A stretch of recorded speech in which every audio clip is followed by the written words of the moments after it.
live from the heart of Lincoln, America. Welcome to Ticket Weeknights On 93.7 The Ticket and theticketfm.com.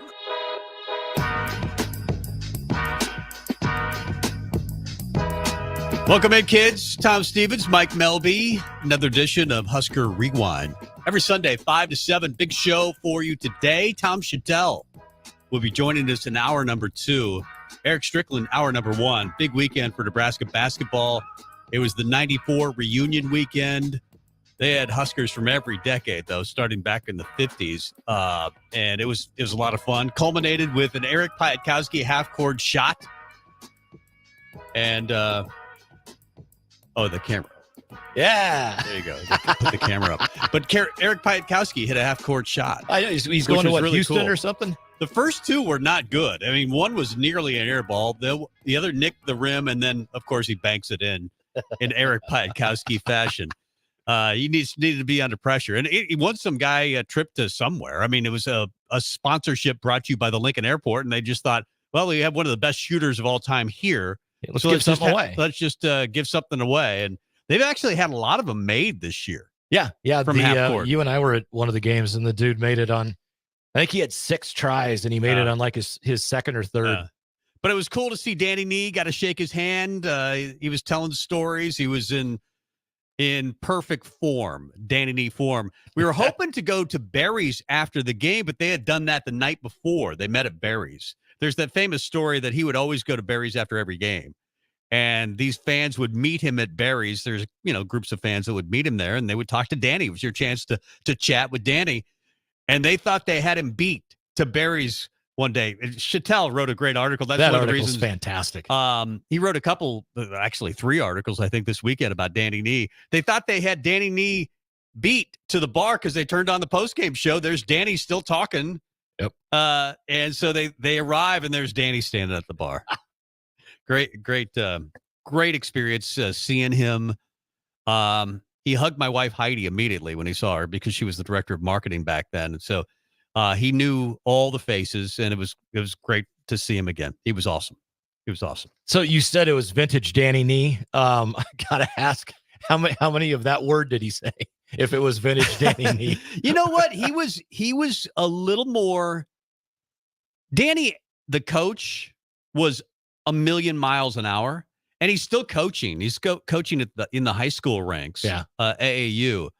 But this Danny is a little more sedate, a little more laid back. At least the Danny I saw, and I think he loved being around his ex-players and seeing all the players.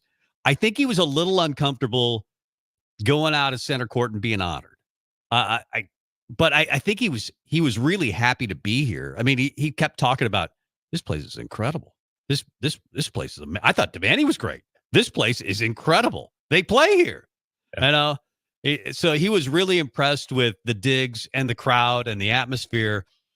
But he wondered aloud, I wonder if they can get the players at Nebraska. But it was fun to talk to him. Talk to him about 5 minutes.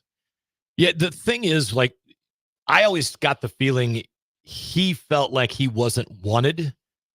Right. With the way things ended. And kind of like Frank Solich. Yeah. And we've heard that, many times that he has said, I kind of think maybe I overstayed my welcome. Yeah. And him and Billy Tubbs had conversations, and Tubbs told him, don't ever stay anywhere longer than 10 years, right? Because you just don't do it unless you're literally, at the time, Dean Smith, then that's just the wrong thing to do. And Tubbs, I think when Tubbs told him that, he was in his 9th year at Oklahoma, and 2 years later, Tubbs left. Right. And he was like, nope, I got my 11 years in. Things are starting to get a little frisky. And I just was like, peace out. Yeah, the late 90s, he had that great year in 94. And then I think they made it. What was their final tournament? 96, something like that? I want to say it was 96, 97. Somewhere in there. And then you look at the records, and they really start to go off the cliff. And his last year at Nebraska in 2000, they were, 11-19. And you knew it was kind of over. I think a couple of years prior to that, he thought he had the gig at Rutgers. I remember that. He really thought he had that gig. There's a story where he brings his dog to an interview, and it's got an R, a sweater R. Yep. It's like he had basically announced to the world, I'm leaving. I'm going to Rutgers. And then he didn't get the job. Yeah. It's like that George Costanza scene in Seinfeld where he quits. He goes, I'm out of here. You people suck. I'm out of here. And then he shows up realizing that he doesn't have a job. So he shows up Monday at the office thinking maybe they won't notice that I quit. Yep. And so it's really hard to live that down. Well, little known fact that it's no big deal that if I share now, I don't believe. Lincoln Stars head coach Steve Johnson, the first head coach that won all 5 of the banners that hang from the rafters at the Icebox. His final year or second to last year, he was a finalist for the University of North Dakota women's hockey head coaching position and fully anticipated getting it, and spent one entire weekend with him and one of the assistant coaches reading the Bible of the NCAA recruiting regulations and had literally checked out, like the team, like he's doing it on the bus. Oh, man. And did not sit well. Season did not end well. It was interesting. Still the best coach of all time. Sometimes when you're in it, you don't realize how good things are. Yeah. That was the best era of Nebraska basketball. He was coach at Nebraska from 86 to 2000. Yep. That 90-91 team is the best team of all time. They went 26-8. They were absolutely loaded. I rewatched the game over the weekend, the 94 tournament championship where they beat Oklahoma State. That team was loaded. Yeah. Well, and it was funny. I was listening last week to Old School, and Jay was kind of rattling off, that one team and, in the early 90s, and they were a 2 seed and they got beat by like Middle Tennessee State. Right. And I'm like, Jay, no, they were a 3 seed and they got beat by Xavier because Xavier hit like 47 threes. Oh, they did. That was such a loaded team. I mean, Rich King and Tony Farmer, DePriest Owens. I mean, Bo Reed in his infancy, I believe, was on. Was he there? No, yet? That was his senior year. That was his. Okay. But those teams, Carl Hayes, ridiculously talented. I'm trying to think of. I think he was at the top. Remember, they ran that 1-3-1, which Nebraska still ran with Strick at the top. Sometimes they put Boone at the top of the 1-3-1, but with Carl Hayes, you couldn't pass over him. No. But those teams were so much fun to watch and so talented. And we haven't seen anything close. In fact, this team this year might be as close as anything we've seen since the knee era. And this team is, quite frankly, not close to those teams. Yeah, they would not do well. No. Yes. Okay. So I was thinking about that because I was like, I know Bo Reed was here because of his dad, but his dad also coached under Mo Iba. But yeah, Reed was a senior in that 90-91 season. And, I think back in the Michigan State game that year is the one that was the tipping point. Michigan State number 2 or something? They were number 3. Number 3. And they came in and Steve Smith was their star. Played a long time at the NBA. Oh, a long time. And where I had seats, where you and I had our season tickets. Yeah. Tom and I had season tickets. We were literally center court. We were in row 29 though. So we were a little high. And my tickets for that Michigan State game were directly across the arena from where our season tickets were, up at the top, nosebleed. But where I was, Nebraska came out of that timeout on the last play of the game, down by 1, and they ran the play, and Reed came open. Right. And you could not have lined my vision up any better with Bo Reed and the basket. And as soon as it left his hands, I start screaming. Right. Everybody else around me is like, they're looking at me like, are you seeing something in the future? But it absolutely was dead on line. If it was the right distance, I knew it was in. I started losing my mind, and then everybody else did when it actually went in. He had a few winning shots, a couple. One against Kansas. I think Danny and the Miracles one year, he hit a shot to beat Kansas at home. Yeah. Jamar Johnson had the famous shot against Kansas as well. Well, was that the one that he hit to beat Kansas? Was that the game? It was the game that Chubbuck had the block. Right. Yeah. Man. That's right. Kansas was going to win the game, and he blocks it at the rim. But man, those teams were fun to watch. Well, we'll talk about because of you telling me about the 94 Big 8 championship game, I went back and rewatched the vast majority of it as well. And it was absolutely incredible. Strick didn't come off the bench until 5 minutes into the game in some cases. Yeah. I mean, he was a young Strick at that time. Mikey Moore was on that team. He didn't play at all. Yeah. Well, and the other thing, I was amazed at how the difference between Bruce Chubbuck and Bryant Big Country Reeves. Big Country had him by like 4 or 5 inches and at least 40 pounds. He was 7 feet tall. He was 300 pounds. But the flip side is that last 10 minutes of that game, Chubbuck is standing there bouncing around when there's a dead ball, and Reeves is hands on hips and on knees, pulling on the shorts, sucking air. Yeah. And Chubbuck just let him have it all game long. Chubbuck was so much fun to watch, and Pike was on that team. I mean, you forget about guys. Melvin Brooks was a really good player. Yeah. Tom Best was on that team. Heck, he'd be starting on today's team. Tom Best and the guy that I worked with at a steel company in Omaha could have been twins. He looks like I noticed yesterday when he walked out, he looks like Trev Alberts to me. I mean, he looks almost exactly like Trev Alberts now.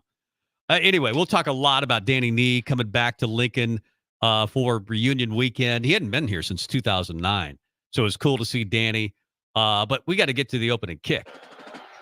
Lasher will kick it off for Oklahoma.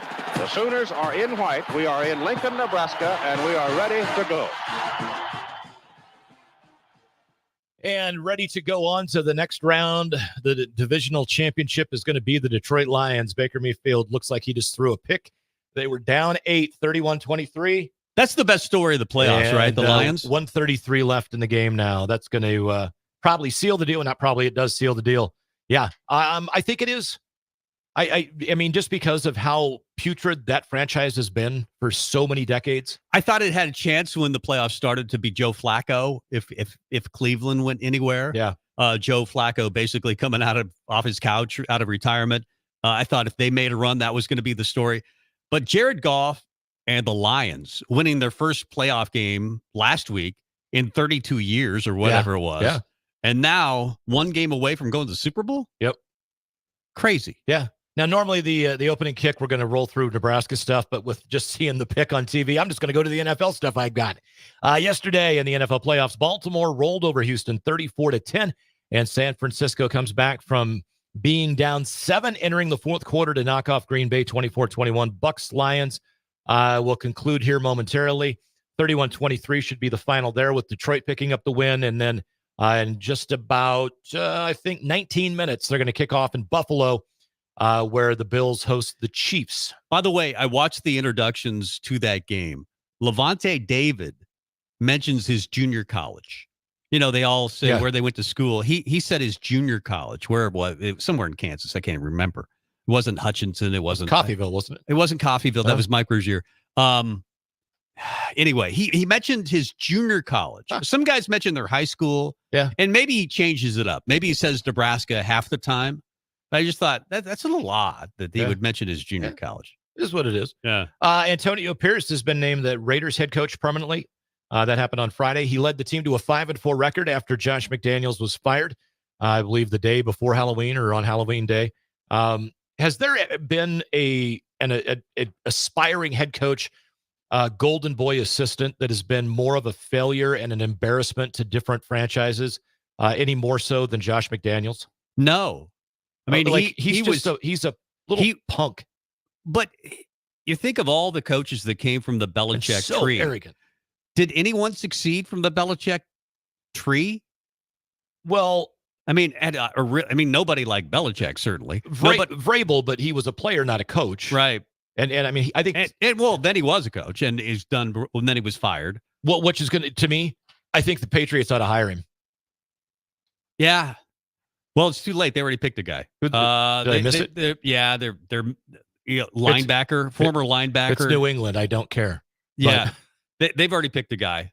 A former linebacker, played for them. Sorry, he's not a household name, but I should know his name. Patriots coach. I'm yelling into my phone right now. It's Jared Mayo. Oh, Gerard Mayo. Gerard Mayo. God, I knew that. I saw that earlier in the week. Yeah, that's my bad. I'm old. I forget things. Yeah. Now let's get to some Nebraska stuff. Basketball had another roller coaster week. They lose in overtime to Rutgers on Wednesday night, 87-82. They led by 12 with less than 10 minutes to play. Actually, I think 11 with less than 10 minutes to play. That was a game they should not have lost. Granted, if Juwan Gary doesn't strain the calf, thank goodness it's a calf strain and not a torn Achilles, which is what it looked like. But they bounced back yesterday. It's an ugly win, but you know what? I will take a 22 or 23 ugly wins. Yeah.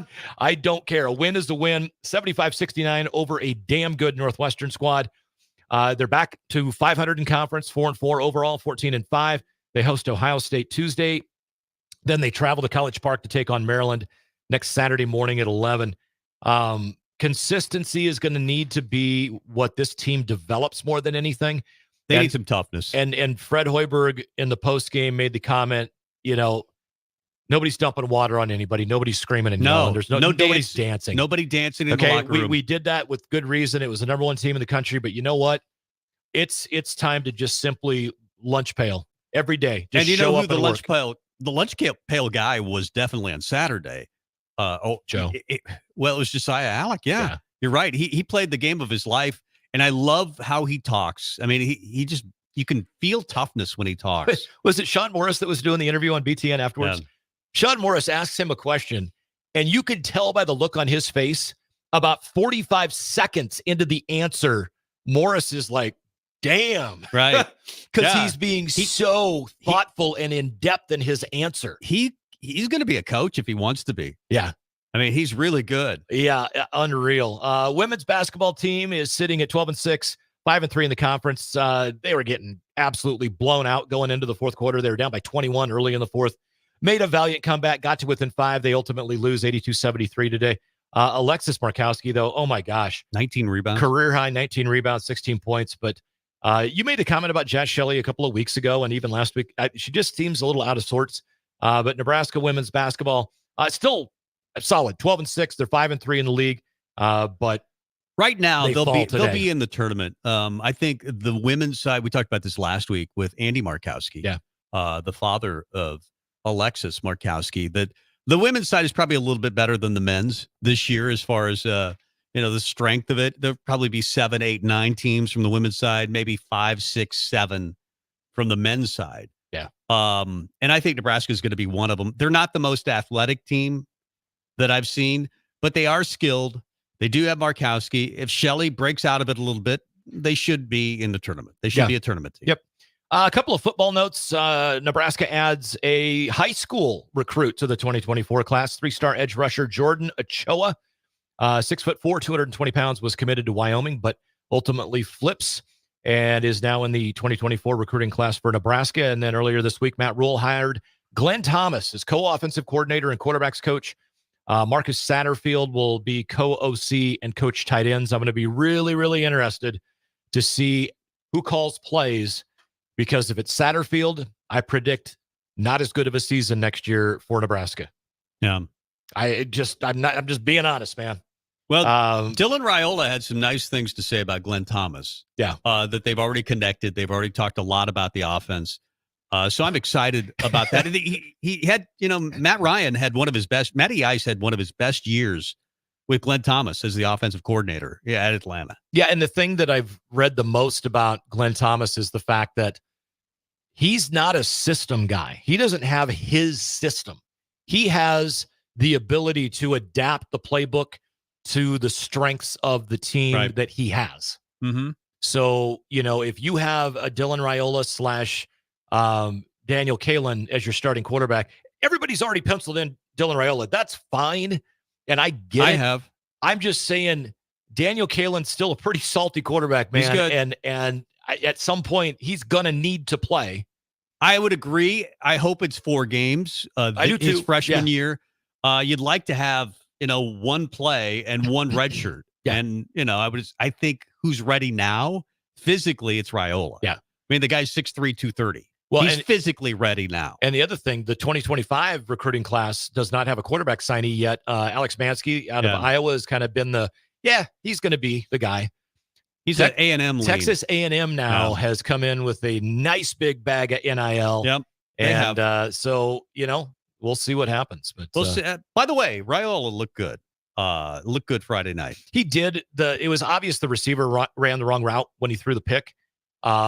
Otherwise, that he threw, you could tell he threw that where he meant to throw that, and the receiver ran the wrong route. Yeah, of the 6 quarterbacks that were in that game, there was Dylan Raiola, and then there was 5 of them that I'm not sure belonged in an all-star game. Well, some of them didn't. Yeah, and I get it, with the criteria of Polynesian background, et cetera. But at the same time, man, all 5 of those quarterbacks are major college quarterbacks going on scholarship. And Dylan was just that much better than all of them. They're all probably good guys and whatever, and hopefully they have tons of success, but holy smokes, was he head and shoulders above everybody. He threw one touchdown to Matthews, who's going to Tennessee, the wide receiver, and Matthews, I believe, ended up being the MVP of that game. But you could easily have argued Carter Nelson was the MVP. Actually had the most yards of any receiver in that game at 65. But the play, though, that Carter Nelson made to save a pick six from becoming a pick six, that's the play to me that goes, oh, that's why he'll play in the NFL. This is the second All-Star game that Carter Nelson has played in, and he's learning. He's not a true tight end yet because 8-man football is just so different. There's basically 2 levels. There's not 3 levels. So you're kind of learning as you go if you're Carter Nelson. I get that a little bit from the specific position, but I do want to say I've heard some commentators make, like the color guy for this Polynesian Bowl alluded to one point that Carter Nelson had no idea prior to this week how to play 11-man football. Right. Like he just was in Ainsworth, Nebraska, and evidently they don't get internet or television signals, and so he doesn't know anything about how to play 11-man football. Right. And I just thought that was kind of stupid. He looks like he belongs on the field. 6'4", 220, and he just moves. And the thing like is, a football player. I think he could play if he's going to play tight end and play in the NFL, which I think he probably will. I think he's going to play at like 255. I think he's still going to run like the wind. I think he told Sipple and Sean Callahan that he plans to play his first year right around 235, 240. That he'll feel comfortable there. I don't know that Nebraska his first year is going to play him as a true tight end. I think they're going to move him out as more of a wide receiver. I'd have him everywhere. But already he's got a connection with Dylan Raiola. Yeah.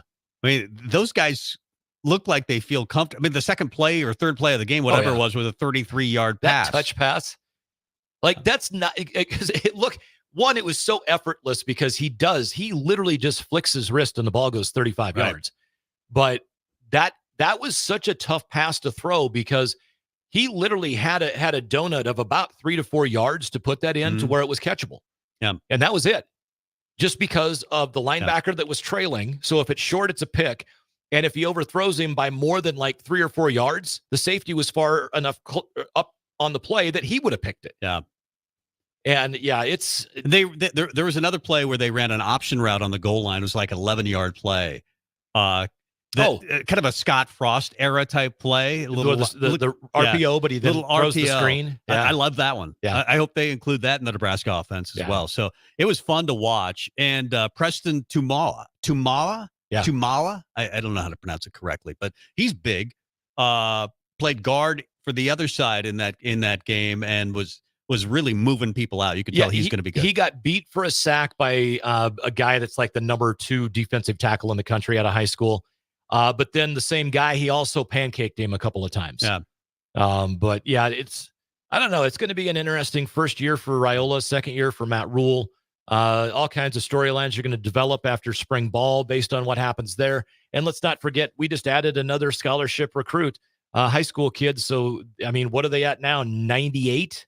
104? I don't know. I wouldn't want to be the guy that has to figure out the numbers for this team. Yeah. I mean, we've got a great NIL collective that's able to take some of these guys that the NIL is going to take care of their scholarship money, et cetera. And they still get a little extra cash in their pocket. But yeah, at the end of the day, it's going to be an interesting numbers crunch for Matt Rule and the staff. Well, we're going to talk a lot of Husker basketball in the next 20 minutes because we have the Hall of Famer, Eric Strickland, who was there yesterday. Got a wave at Strick. I didn't get a chance to talk to him, but I wonder if he and Nee hooked up, got to talk at all. I'm sure they did at one point or another because it was the Hall of Fame weekend. They honored the 94 Big 8 champs, Nebraska Cornhuskers, and Nee was in town. First time since 2009. So we'll talk a lot of Husker hoops as they get the victory. So it was a perfect day. Pike hits the half-court shot. It was just a fun day to watch little Husker basketball. And we'll talk about it coming up next. Tom Stevens, Mike Melby, more on the way. Husker Rewind.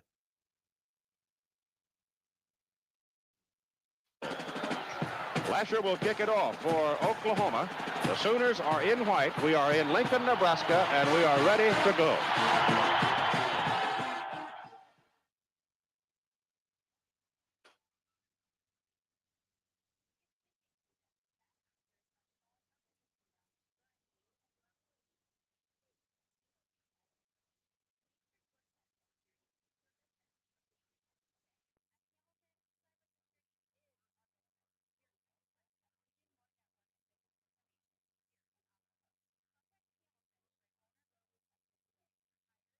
After a long, hot summer, are you ready for fall? What about your home? Is your heating system ready for cooler temperatures ahead? Be sure and call Bryant for your fall heating check. No matter what brand of equipment you own, Bryant's trained technician will thoroughly clean and inspect your furnace or heat pump to make sure you stay warm and comfortable. Call today to schedule your home heating check. 467-1111. Bryant Air Conditioning, Heating, Electrical, and Plumbing. 467-1111. We do whatever it takes. So, I just got the State Farm Personal Price Plan on my car insurance. So you told your agent you play the bagpipes for your dog? What? No, I didn't get that personal. My agent just helped me create an affordable price just for me. Okay, let me show you what I've been working on. Hey, Buster! Call your local State Farm agent, Vinny Krekak, at 402-474-1173. Prices vary by state. Options selected by customer. Availability and eligibility may vary. It takes a great game plan to win a football game each week, and right now, it's time to plan a trip to get a new car at Mullen Motors. Just like on the football field, there's a wall of defense on the way to Mullen Motors. 48th Street is under construction from Layton all the way to Cornhusker Highway. But the lot at Mullen Motors is full of tons of great vehicles to drive home this fall for the ultimate touchdown. Mullen Motors, still open through road construction at 48th and Walker.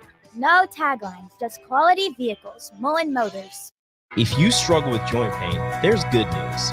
You don't need surgery to get back to full health. South Point Medical and Aesthetics offers breakthrough non-surgical options for treatment of moderate to severe joint pain.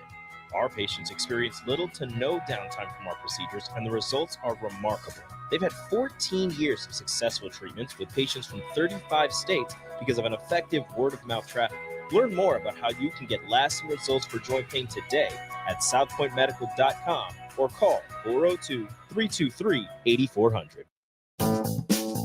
Brown Shoe Fit has all types of shoes for you to excel this fall. Check out their large variety of tennis shoes and dress shoes in brands like Brooks, Hoka, Merrell, On, and many more. Browns has the local professionals to get the proper fit, aided by their high-tech foot scanner by Aetrex. Stop by Brown Shoe Fit today, just south of 66th and Q in Lincoln, or check out their options online at brownshoefitco.com.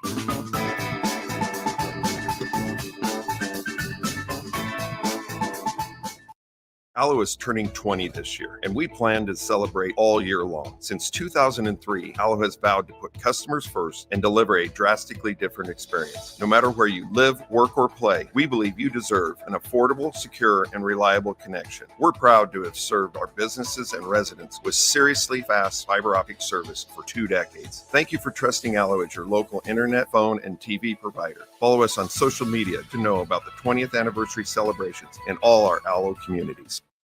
Summer is winding down, but there's no reason to put your golf clubs away. Double Eagle Golf makes golf leagues and events possible year-round. Sign up today for 9-hole leagues this fall, any day from Monday to Friday, starting on September 25th. Check out their deals on monthly memberships and schedule your Husker watch parties, birthday or bachelor parties, corporate and team outings, or just a good old Saturday with the boys. That's all at Double Eagle Golf inside the Kinetic Sports Complex on West O Street. Call today at 402-742-0140.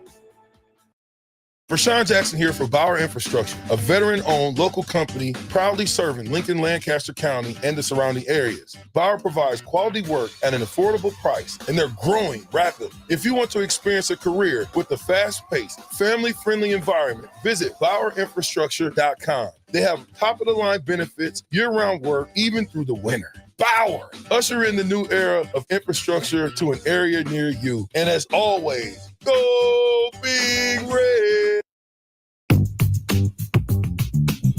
Sandhills Global is hiring. Check out sandhills.jobs for more information. Sandhills is looking to fill hundreds of new openings in sales, traveling support, software development, web design, and more. Sandhills has a professional culture and is fast-paced with a focus on growth, innovation, and leading-edge technologies. Career and internship opportunities are available at our global headquarters in Lincoln, Nebraska. Apply today at sandhills.jobs.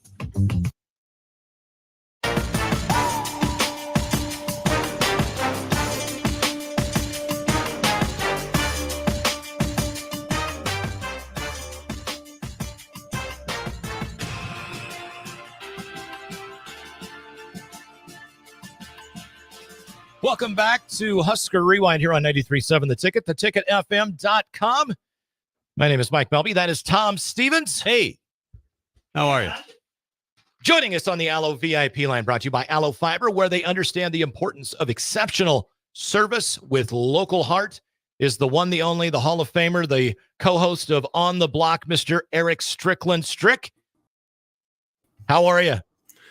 What's going on, gentlemen? How are you? Good, man. How was your Saturday? How was that for you? Actually, the whole weekend, Friday and Saturday.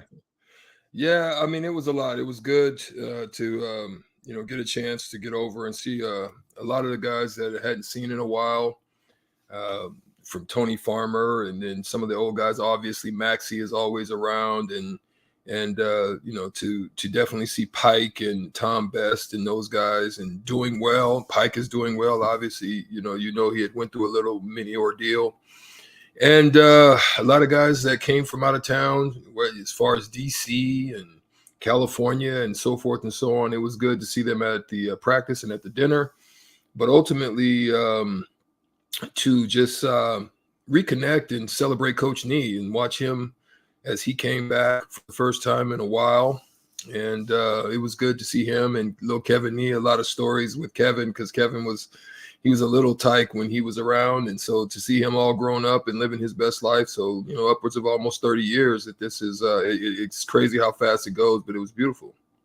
Everybody's retelling their favorite Danny Nee stories, Eric, and you were a part of a lot of those. I've heard the story about the party at Tom Best's house, and who was it that opened? I think it was Chubbuck that opened up the door, and there's Danny Nee with a 6-pack of beer. And he kind of froze at first, but then he came in. Yeah. Go ahead. That never probably didn't happen much in those days, and certainly would never happen in college basketball today, right? Well, there's no doubt about it. I mean, one of the things that we absolutely unequivocally knew is that no matter what night it was, and no matter if it was a big game or big win, we never went into Barry's. That was just an off limits deal. That was Danny Nee's domain. So we never went into Barry's. And so it was kind of ironic that, after the dinner, that we all find ourselves, a big group of us, and Carl Hayes and, a lot of those guys from the 90 team and Bo Reed and all of us were sitting in Barry's having some brews and talking and laughing and giggling with Coach Nee up in there. So it was kind of funny. Now, Tom said, hey, I pulled up and watched the Big 8 championship game against Oklahoma State in 94 and rewatched it. Oh, my God. And he starts telling me about it. And so I'm like, okay, I have got to rewatch this now. And I'm going through, and Tom and I had talked about it. It's been a long, long time since there has been that much talent on the floor at Nebraska. And it seemed like a team where everyone just simply had their role. But there's one play in particular that I think epitomizes you and your play and why you spent so long in the NBA. And it was when, was it Thompson that came flying down the court after a miss? And it was actually a miss of your three. And you just stood your ground. He dishes out to the right wing, and he tried to plant you in the floor. And I did, by looking at it, it almost looked like you smacked your head. When I went back and watched it a couple of times, I was like, yeah, he popped up. He seemed okay. But that play right there, that is like literally, that's the poster of you. No one else, well, not no one, but very few other people are going to make that play for Nebraska or for whatever team. Walk me through kind of that whole sequence, if you can remember it from that game, and And what was it like those last 5 minutes? Because you guys literally just took over and owned Oklahoma State. We had a want it, mentality. It was a lot of us when we entered into going into the tournament. We knew we had a big win against Kansas. We knew we were able to secure that. We knew we had the big run. We knew we should have added another one against Missouri in Columbia, and we felt that was stolen from us. So we felt that we needed to get one or two games in this at least one, but definitely wanted to secure two, and it really aligned for us. We loved the matchup that we got with Oklahoma going in there, and then we loved the rematch that we were going to get a chance to get another shot at Missouri, and Oklahoma State just happened to be there. So for me, it was all do or die. I think if they would have took charges as a statistic in the NBA, at certain times, I probably would have been the leader throughout the seasons. It was just something that I do. I had a knack for just figuring out what guys were doing, kind of their tempo, their speeds, and just had a knack of reading where they were trying to go and just being there on time. Well, I look at that roster, and Mike mentioned how talented it was. You obviously on that team. Pike was there. Chubbs was there.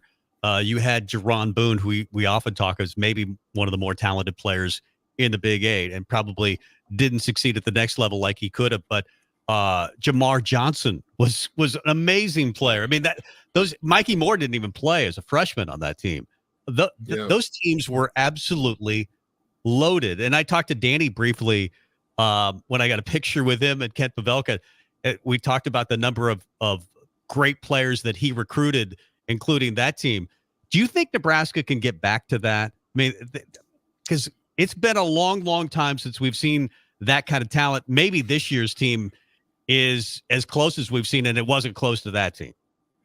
Yeah, I think he's to me, as I look at what Fred did, one, it started with the coaching staff. It was getting the staff in here that to fit the character that they wanted to be, and then to recruit the type of players that they wanted to have. Then you got Ernie Ziegler and those guys doing that, and the style that they wanted to play. Those were implemented by Adam and the other parts of the staff, and he's done a good job of that. Having to take where his heart was and send some of those guys that obviously had been with him, that he knew he had a long relationship with, and to be able to believe in other guys that come in and get the job done for him. That was the first part. Then the second part is recruiting towards the style. And I think in the portal, he was able to secure those, starting with obviously with Walker and Griesel and Bandemil, and with that helped to change the culture. And then now you're able to put on film the style and the culture that you wanted to breed. And those guys were able to take it when you get Keisei Tamanaga and those guys that come from JUCO rank, and you get Blaze. But now you're looking at Blaze maybe doesn't even fit the style now that they're playing, but Rink Mass does. And you'll probably see more of recruitment for the style that he wants to play. Rink in the last game against Northwestern led the team in assists again. So it was a culmination of what Derek Walker is, but just a building block on it, because Derek just didn't have the stretch capabilities that Rink Mass does. So yeah, you can just see that they're starting to figure it out. One big similarity between that 94 team and this year's team is free throw shooting. They mentioned in that broadcast of that game that Nebraska in that season, in the last 5 minutes of games, shot like 81.2% from the line. What did you guys do in practice? And by the way, Nebraska over their last 13 games this season is shooting as a team 80%. But what did you guys do to get to the point where you were so good from the line, especially late in games? Well, there are certain things like that we did. I mean, it wasn't necessarily that team. I just think that team was just very focused and honed in on what we needed to do, and we understood how we needed to win games. But just an example of things that we would do. Tom Wald and us were sitting with me and Terrence Badgett, and he was telling a story about one of the times we had a really bad free throw shooting day, and coach was like, "Hey, you guys can't leave this gym. And they left. I mean, they had the managers watching and so forth and so on, because it was a continuation of not being able to do it. Well, you can't leave this gym until you make 10 in a row as a team, not as an individual, because we had individuals that could do 10 in a row, but we just as a team. And so it got to a point, Tom Wall was like, man, bump this, man. In order for us to get out of here, we're going to play strip free throw shooting. And if you don't make your free throws, you got to take it off. And so it's those type of pressure situations that kind of helped us to be better at doing what we're doing. Nobody wanted to be standing in there butt naked. and it's your fault. It's not anybody else's fault. It's your fault. Because I've seen Mikey Moore shoot free throws. I'm guessing he might have been down to the underwear. Yeah, he was down to the skivvies. Mikey Moore was down to the skivvies. Yeah, he was one of them. And then, you know how they say you practice, you play like you practice. I could see it in a game, like 3 minutes to go, and somebody, you know, off the back of the iron, and they just jersey comes off, and like, oh yeah, that's right, it's not practice. Those are some fun things, man. It's just always fun to have those guys around, and it was good to definitely see them again this weekend. It was cool seeing Pike. Did they ask you to take the half court shot? How did Pike get with the half court shot? No, that you know, Pike, you know, again, like I said, he's been through a little ordeal. He's you know, recovered very well from that, which is a blessing. And they chose Pike, and just like the Polish rifle, he steps up and does what he does, knocks it down when it counts. It was the last shot. He had 3 attempts at it. You gave him 3 shots, and boom, on the third one, he hits it. I was thinking back, you know, obviously Tamanaga is one of the best shooters in Nebraska basketball history, and he makes the big 3 yesterday. 3-point shooting contest. Tamanaga, who would you pair him with all time? Huskers. Would it be Pike? That's tough. It would be probably between Pike and Cresswell. Cresswell was a phenomenal shooter. Gallegos was a good one. Oh, right. Ray Gallegos. Yeah. Ray Gallegos was a good one as well, from what I could see. Corcoran. Yeah, Kerry Cohorn was the guy. Oh, Cohorn. Yeah. He was a good one. And the only reason is because Kerry Cohorn was roughly, but not roughly, he was literally the exact same size as I was. And I played basketball quite a bit when I was younger and a little bit in high school. I didn't really have a jump shot. I was a set shot shooter. I never really developed much of a jump shot. And Kerry Cohorn, he like half of his shots were set shots. Yeah. And I was looking at the records earlier. Tom and I were talking about this yesterday, Eric, and I found it fascinating. Like 81% of his shot attempts at Nebraska, Kerry Cohorn, were 3-point attempts. Yeah. It's just absolutely crazy. And he shot better from 3, 42.5% career than he did from 2, or he shot like 38%. All time. You were telling me the all-time leading 3-point shooter in Nebraska basketball. Yeah, most makes. Is it Cohorn? Is it? Yeah, Kerry Cohorn. Yeah, that's what. Yeah, Strick, you're right there, like 3rd or 4th in career steals. So yeah, your name's not sprinkled. It's heavily dosed in the all-time records. Strick had the best 3-point shooting night I have ever seen against Missouri. I think 7 of them. Was it 7? I think it was somewhere around there, but Dick Vitale mentioned that in a game that we played against Kansas, how I had a great night as a freshman against a good Missouri team. So yeah, it was one of those nights where the basket just was so big, and it was needed, and it was a blessing to be able to partake in that. I think Teron Lue ends up beating it at one point his freshman year. Yeah, he was okay. So looking ahead with this team, obviously great to get all the guys back on campus, and Danny and the plaque, and just the way the weekend went. Looking forward, though, for this Nebraska basketball team, they've got Ohio State and Maryland this week, home and away. The question is, Nebraska, when you look at the Big Ten standings right now, they're in 5th. Like, they're right there. And the teams that they're going to play here over the next stretch are those teams that they're 5th to 12th. They're all 4-4 or 4-3. 3-4. What about this week for Nebraska? I mean, obviously, you've put the pressure on yourself, because you really kind of, I would say, you gave away 2. You should have had the Rutgers game, and you definitely probably shouldn't have given up the Minnesota game. Those are games that were bankable games and probably put you in a little better situation coming into this point to where it wouldn't be as much pressure. I think this is a need for two. If you want to build your resume right now, that could have been a great quad 2 win for you out in Rutgers. If you want to build it, you got to take care of home, continuously doing that. They've done that. You've got to continue that, and then you've got to go on the road and probably get that one. Get you a quad 2 win and get your resume. Start building your resume. It just depends on what you want to do. I thought last game against Northwestern was a crossroads moment. It was a needed game. It was a bounce back game. They finished it off. But now, where do you want to go? What type of team do you want to be? Do you want to be an NCAA team? These are the conversations I'd be having if I was in the coaching staff. Or do you want to be an NIT team?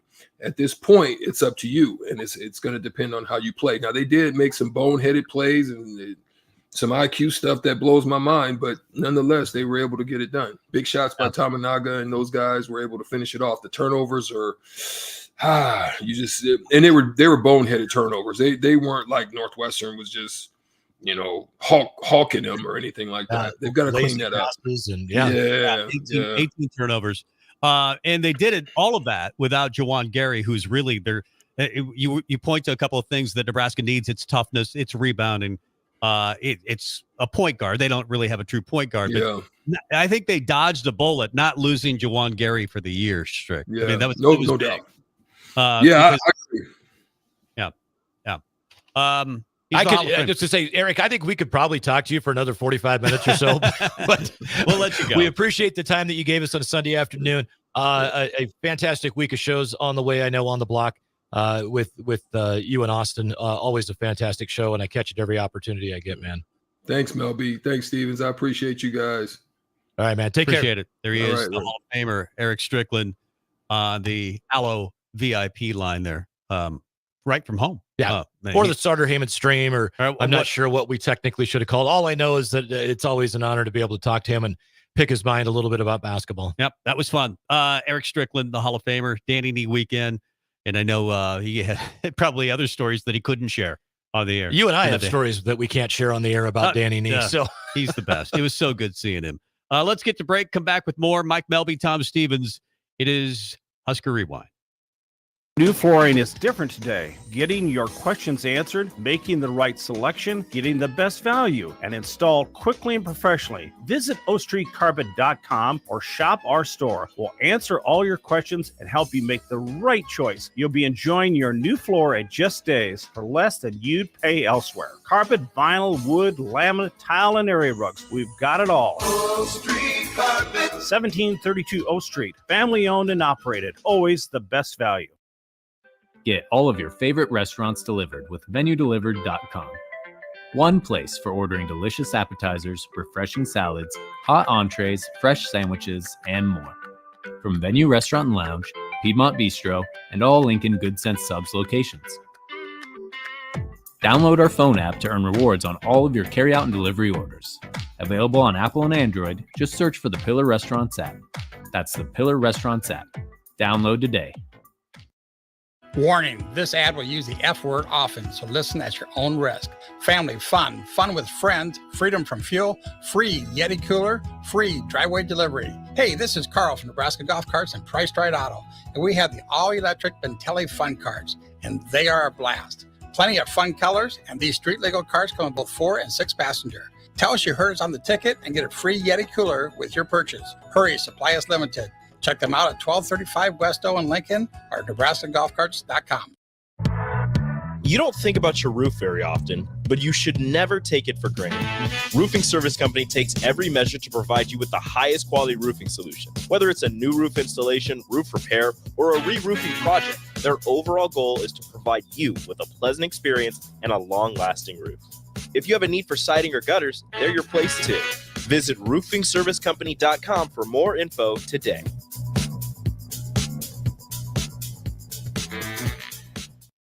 Repeat after me. I will not touch the fuse box. I will probably not touch the fuse box. Sip, do you remember what happened last time? Yeah, I remember. What happened? Half of the city block lost power. And? My chicken condo went haywire. That's right. The chickens ran wild. So what do we do instead? Call Joe at Ambition Electric and let him handle everything. Look, saved on speed dial. Ambition Electric, 402-217-3415, or online at ambitionelectric.com. Join Planet Fitness now and get the PF Black Card for only $24.99 a month. You'll enjoy an upgraded experience with tons of perks. Like access to more than 2,000 locations worldwide? Yep. And massage chairs? Yes. Can I bring a friend every time? Sure. Can my friend be a horse?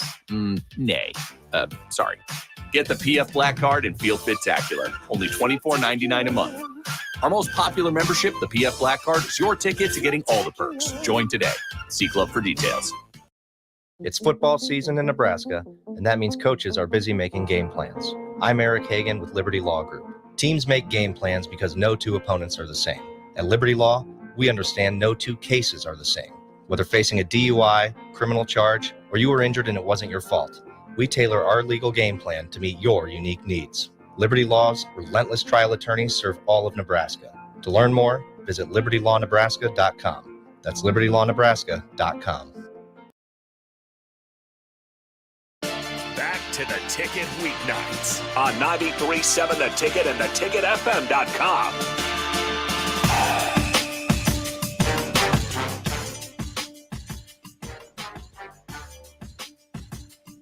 Welcome back. Tom Stevens, Mike Melby, Husker Rewind every Sunday, 5 to 7. That was a fun conversation with the point guard, actually more of an off guard. Eric Strickland, one of the greatest in Nebraska basketball history, played 9 years in the NBA. And it was fun going back and watching that 94 footage, Nebraska versus Oklahoma State in Big Country.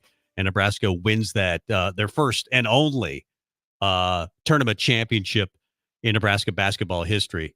My wife, Heidi, went to that and said that they all gathered, like there was just loads and loads of people that happened to stop at a McDonald's in Nebraska City on the way back.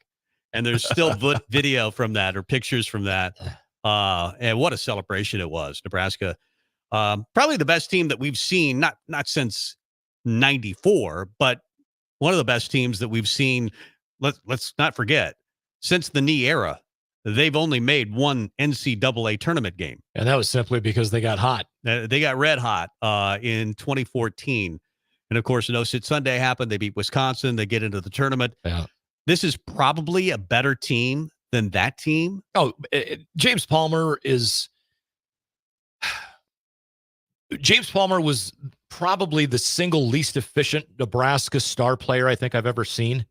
I mean, he'd have 23 points on – like 6 of 24 shooting.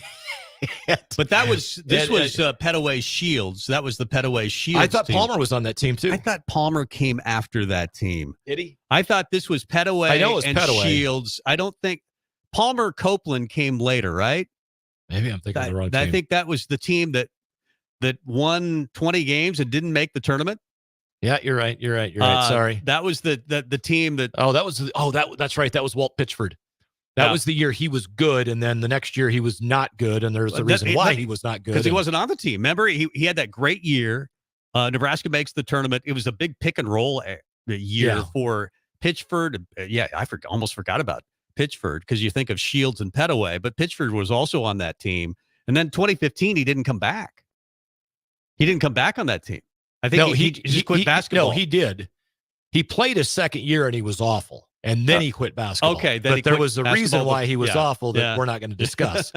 I loved Walter Pitchford. I did too. He was one of my favorite guys ever. He was a good dude. Yeah, but going back to just this year's team, and you just said it as we were coming back from break, and that is the fact that like almost everybody is back. Yeah. So running through the roster quickly, Jerron Boogie Coleman gone, not going to be a loss. He's not playing. When he does play, he turns the ball over way too much and makes bad decisions. Other than that, he's played really well. Yeah, I mean, I'm just being honest. When he's not played, we've been a much better team. Everybody else can come back. I mean, Tominaga's gone. Yeah, Tominaga's gone, and Josiah Alec is gone. They're the only two, as well as Coleman, the only 3 that cannot come back. And they don't have a player like Tominaga that can hit the shot necessarily like the one we saw to win the game yesterday. CJ Wilcher can, but now he can come back. He can. He's already graduated Whether he comes back or wants to go play pro, it depends. My guess is that depends on an NIL deal. Right. Sam Hoiberg, obviously, back. I don't know that Ramel Lloyd will be back. I don't think so. Blaze Cada, he hasn't played in 2 years. They did say, I know Fred Hoiberg said in the postgame presser last night that Cada is going to start playing some emergency, if needed, play. Right. They said he can't really run up and down the floor yet. They're going to start working him into that. But, they're going to need some minutes from him as the season goes on. Mm-hmm. I think one of the things that's hurt them, and you mentioned this in a private conversation to me, if Ulis is available this year, that would have been so huge for this team. Yeah, because Aaron Ulis just seemed like a guy that, you never would have noticed him because he simply would have had 6 points, 5 assists, and maybe 1 turnover, and then 4 rebounds. And maybe a steal. And you're like, average. Yeah. But he didn't turn the ball over a ton. He didn't take 12 shots and go 1 for 2. He just was like a game manager. And Nebraska had 18 turnovers yesterday. And I don't blame Jamarcus Lawrence because he's trying to learn a new position, point guard. And he's just not a natural point guard. Maybe eventually he'll grow into that. And I think it would be nice if he were the point guard that you could use in an emergency or use, for example, when Ulis goes to the bench or somebody like that, that's a true point guard. But it's not only hurt Nebraska in that he's not a great point guard because it's not his natural position, but he was really good as an off guard in the second half of last year. And it's really hurt Nebraska there. He did hit 2 threes yesterday that were critical to the game, and he had 10 points, and he played pretty well. But overall, Nebraska, their point guard is probably Rick Mask. Well, honestly, I would like to see the point guard just simply be either Sam Hoiberg, who, that's his spot, or Bryce Williams. I would love to see Bryce just run the point from here on out. Guard. Yeah, that's a big point guard. Let him run the point because there's really not a point guard a lot of the times in this offense. It's a 5-out motion offense, and you can get away. But having that guy you can count on to make the pass, there's been too many times this year, and it's not just Jamarcus Lawrence that I've seen this from. There's been too many times this year, and it almost always happens in the games that we're not playing well. But you'll have Tominaga, Wilcher, or Williams, or Gary wide open in the corner, and you'll have whoever's driving the ball drive into 3 people and try to put a shot at them. And it's like crazy. All of them are shooting like 40% from 3, and you're going to go take 3 guys on. What in the world are you doing? 18 turnovers. I mean, it's just and they weren't doing that earlier in the year. They had one game. They only had 2 turnovers. There were times against Northwestern that was just like running into guys and turning the ball over. Now, Northwestern's a good basketball team, and they beat Purdue as well. They beat them badly. Oh, Northwestern's solid. Northwestern looks like an NCAA tournament team to me. But Nebraska's 14-5, 4-4 in the league, right in the middle of the pack. You said 5th. You got 12 games left. You go 6-6. I think you're in the tournament. I think 20 wins and 11 losses get you into the tournament. That's 10. I think 10-10 in the league. Yeah, if they go 10-10 in the league, I think they need a one win in the Big Ten tournament. Not to get into the tournament, but 1 win to stay out of the play-in game. I think they become an 11 seed that is sitting in that play-in game. Probably it matters who you beat as well. You beat Illinois. That's a quad 1 win. And Indiana is going to be a quad 1 win. Obviously, Purdue's a quad 1 win. I don't know that Indiana will. They're 12-7. They just got blown out this weekend. That might fall to a 12 quad 2 win. But Wisconsin at home. That's a golden opportunity to pick up a huge quad 1 win. Right. Maryland on the road. Maryland, they're not bad. They're not bad. Well, everybody on the road for Nebraska is tough. Yeah. Because Nebraska, quite frankly, just isn't a good road team. They do have 2 opportunities against a really bad Michigan team. So there's theoretically Michigan. I don't know if Juwan Howard's going to be back next year. He's had his health problems anyway. Yeah. They're 7-11. Michigan's just a bad basketball team. They're the worst team in the Big Ten this year. Yeah. I never would have thought I would be saying that. We all thought it was going to be Minnesota. Minnesota's a pretty good basketball team. Yeah. And it was surprising losing. I always wanted to call him Blake Griffin. He plays for Ohio State now. I can't remember Kansas. his name. He plays for Kansas now. Oh, that's you know who I'm talking about. Yeah, I do. Anyway, But so Nebraska's got Tuesday, they've got Ohio State. Then they've got Maryland on the road next Saturday. Then Wisconsin at home Thursday, February 1st. To me, that's Hunter Dickinson. Oh, that's the Michigan player. I was talking about the Minnesota player. Oh, okay. Yeah. That went to Ohio State. No, I can't think of his name. I know. Okay. We're old. Give us a break. But Thursday, February 1st, 7:30 tip. So it's a little bit later tip against number 21 Wisconsin. To me, that's the catalyst. Like, that's the game that you're going to go, you know what? They win that one, and they are probably locked in to the NCAA tournament. But then they follow that up with a road trip to Champaign against Illinois, and Illinois just got Shannon back today. He won his court case, and he is playing again. And I'll pull up here really quick. Jamison Battle. Jamison Battle. Okay, Thank sorry. you. Thank you. Had to remember that, even though it means nothing. But he'll be in Lincoln come Tuesday, so I guess that is significant. And Ohio State has played better basketball. They just beat Penn State over the weekend.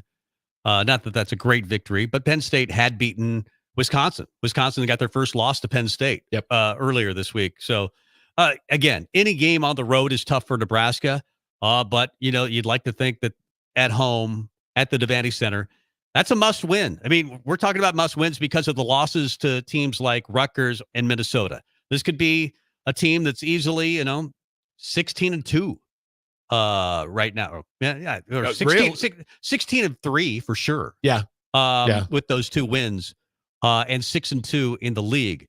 So a lot of these games are must-wins because even to win, 6 of their last 12 is going to be a lot to ask. But this is a good basketball team. It's not a great basketball team because they lack toughness, but they did dodge a bullet. Getting Juwan Gary, it looks like back maybe as soon as Tuesday. Who knows? But they won without him, gave him an extra day, a couple of days of rest, and so they've still got him. But they got to figure it out defensively and just raw toughness. And at least Alec provides you that. Gary's the other guy that kind of provides you with that.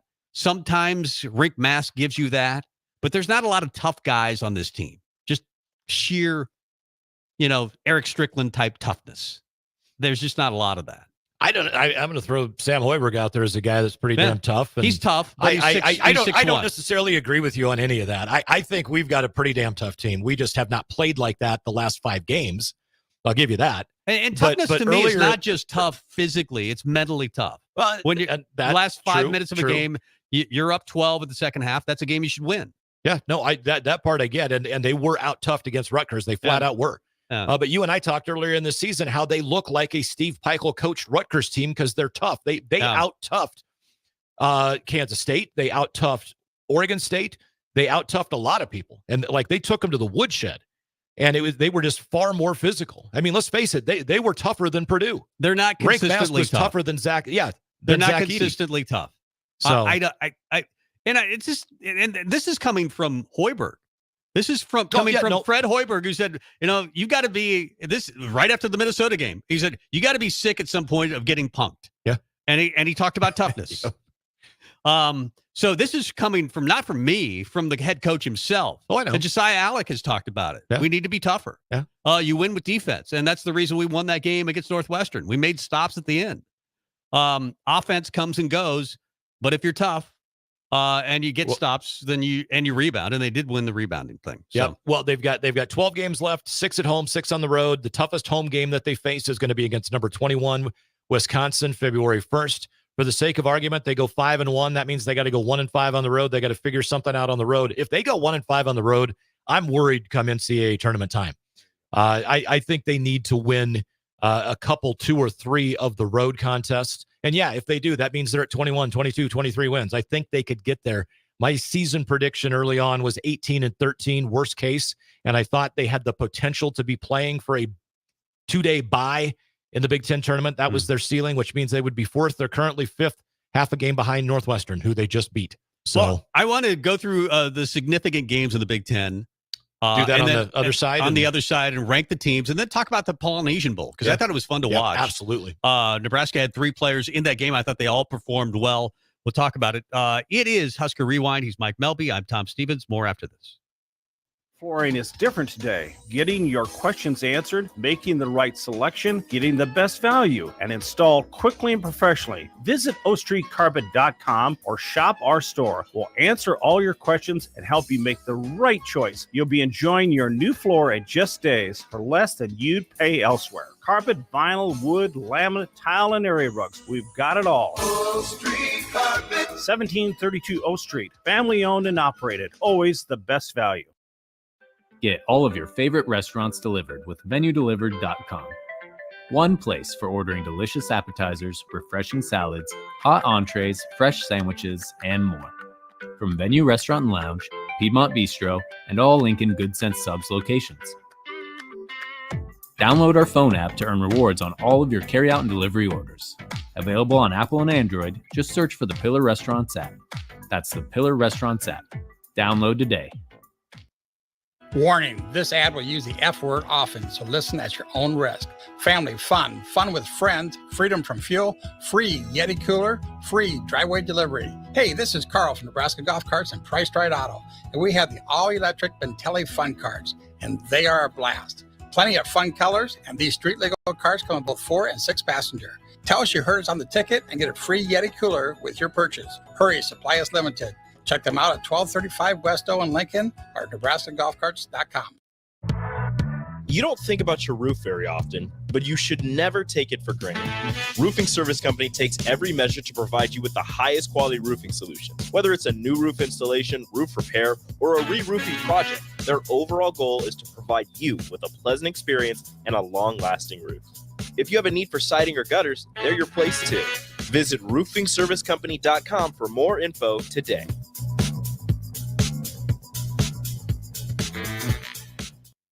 Repeat after me. I will not touch the fuse box. I will probably not touch the fuse box. Sip, do you remember what happened last time? Yeah, I remember. What happened? Half of the city block lost power. And? My chicken condo went haywire. That's right. The chickens ran wild. So what do we do instead? Call Joe at Ambition Electric and let him handle everything. Look, saved on speed dial. Ambition Electric, 402-217-3415 or online at ambitionelectric.com. Back to the Ticket weeknights on 93.7 The Ticket and theticketfm.com. Welcome back to Husker Rewind right here on 93.7 The Ticket, theticketfm.com. That is the legend Tom Stevens. In my own. I'm Mike Melby, and we're two old guys that hang out on Sunday afternoons and talk some sports. I like it. A lot of stuff going on. Nebraska basketball, we did kind of an extended segment talking about this year's team, following the conversation with Eric Strickland. This hour, we have got to talk about legends, man. We have got Tom Chattel coming up at 6:25 from the Omaha World Herald. Get his thoughts. The article that you alluded to last hour about Tom wrote, 3 of them, and one of them was the 2 guys that led with the 2 guys that tried to beat him to berries. He made the comment that tried to beat Danny Nee to berries. Yeah. But Tom wrote, back in 2000, he was very unceremoniously, everybody wanted him out of town, and I was one of them. Yeah. And I think I thought I was wrong. Yeah. But it's kind of similar to Solich. I thought at the time it was the right decision to fire Frank Solich. He'd kind of run its course. He wasn't winning at the level that maybe he should have. And I was wrong. I think I was wrong about Solich, but I think Danny himself had said I stayed too long. Yeah. I don't think Frank ever said that. I think Frank wanted to be at Nebraska. Frank wanted to be at Nebraska until he retired. Yeah. But Danny, you could just feel like the relationship between him and Bill Byrne had run its course. Yep. He thought he had the Rutgers job a couple of years previously, and then he didn't get it, so he stayed at Nebraska. So that was a little awkward because everybody knew that he thought he had the Rutgers gig. So it just had run its course. I mean, he wasn't recruiting at the same level that he had earlier in his career. It just had gotten a little stale. The disappointing thing is I always thought he was a hell of a coach, and I thought he would have done better at Duquesne. And where did he wind up? Where did he finish at? I can't remember. I've got it. He coached he started his career as an assistant at Notre Dame. Yeah. And then he got the head coaching gig at Ohio. And then he moved to Nebraska. And then he moved to Nebraska. Then didn't he go to Duquesne after he got fired? That's that correct. I think that was Duquesne a little bit later on. Yeah, I don't have that. It was kind of unceremonious.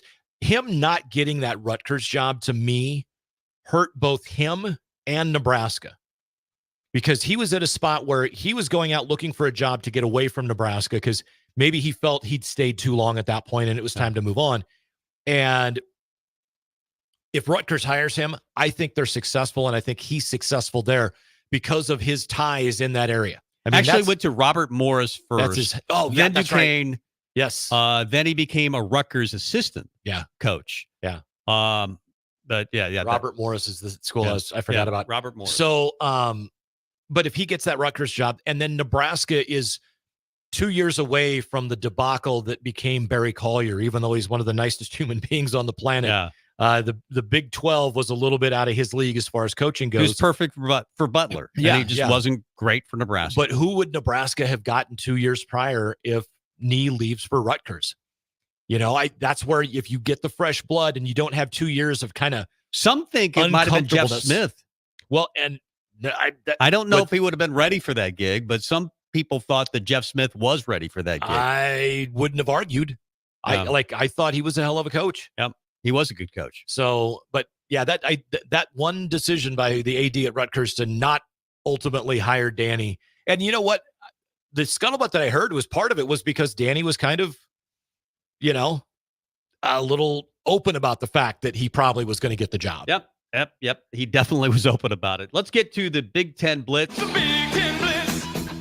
The Big Ten Blitz. The Big Ten Blitz. The Big Ten Blitz.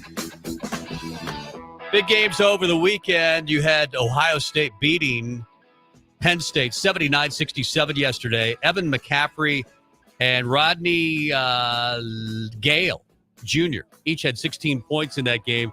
Ohio State goes to 13-5, 3-4 in the league. Penn State falls to 9-10 and 3-5 in the league. Ohio State had lost 3 in a row previous to the Penn State win, and Penn State had beaten number 11 Wisconsin.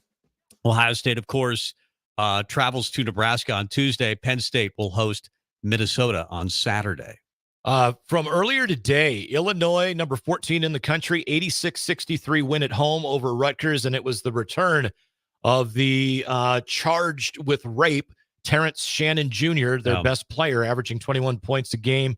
Today, he scores 16 in his return, led 5, or Justin Harmon had 18, Shannon had 16, 5 total Illinois players in double figures. Interesting the way this whole thing has played out so far, where with him having to sue and to have a restraining order put against the university for saying they can't suspend him, and now he is back. Makes a huge difference in that team. I know one of their losses was to Purdue, but Illinois is definitely a much better team with him on the floor. Illinois 14-4, 5-2 in the Big Ten Conference. They were 4-2 in the 6 games without Shannon. But moving forward, he's happy and everybody's happy. Brad Underwood is, I'm sure, as well. Illinois moves on, and they will take on Northwestern in Evanston on the 24th, and then the 27th, they will host the Indiana Hoosiers. Purdue, of course, the number 2 team now in the country, with no problems with Iowa yesterday.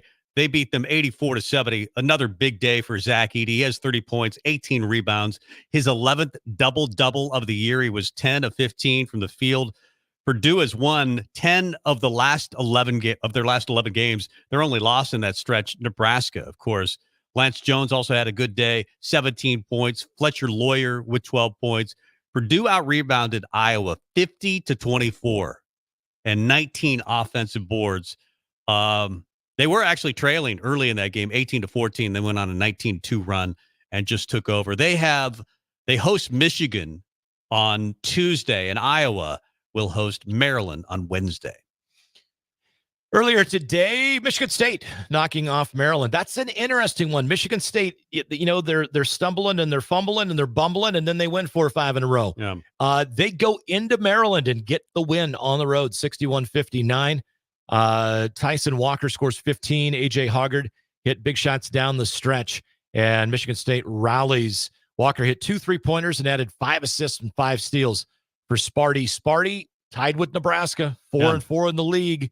Don't look now, but Izzo's crew is starting to wake up. Yep. We're going to see what's going to happen. They had the win on Thursday as well. They beat Minnesota 76-66. That was so. This is Izzo's today 699th win.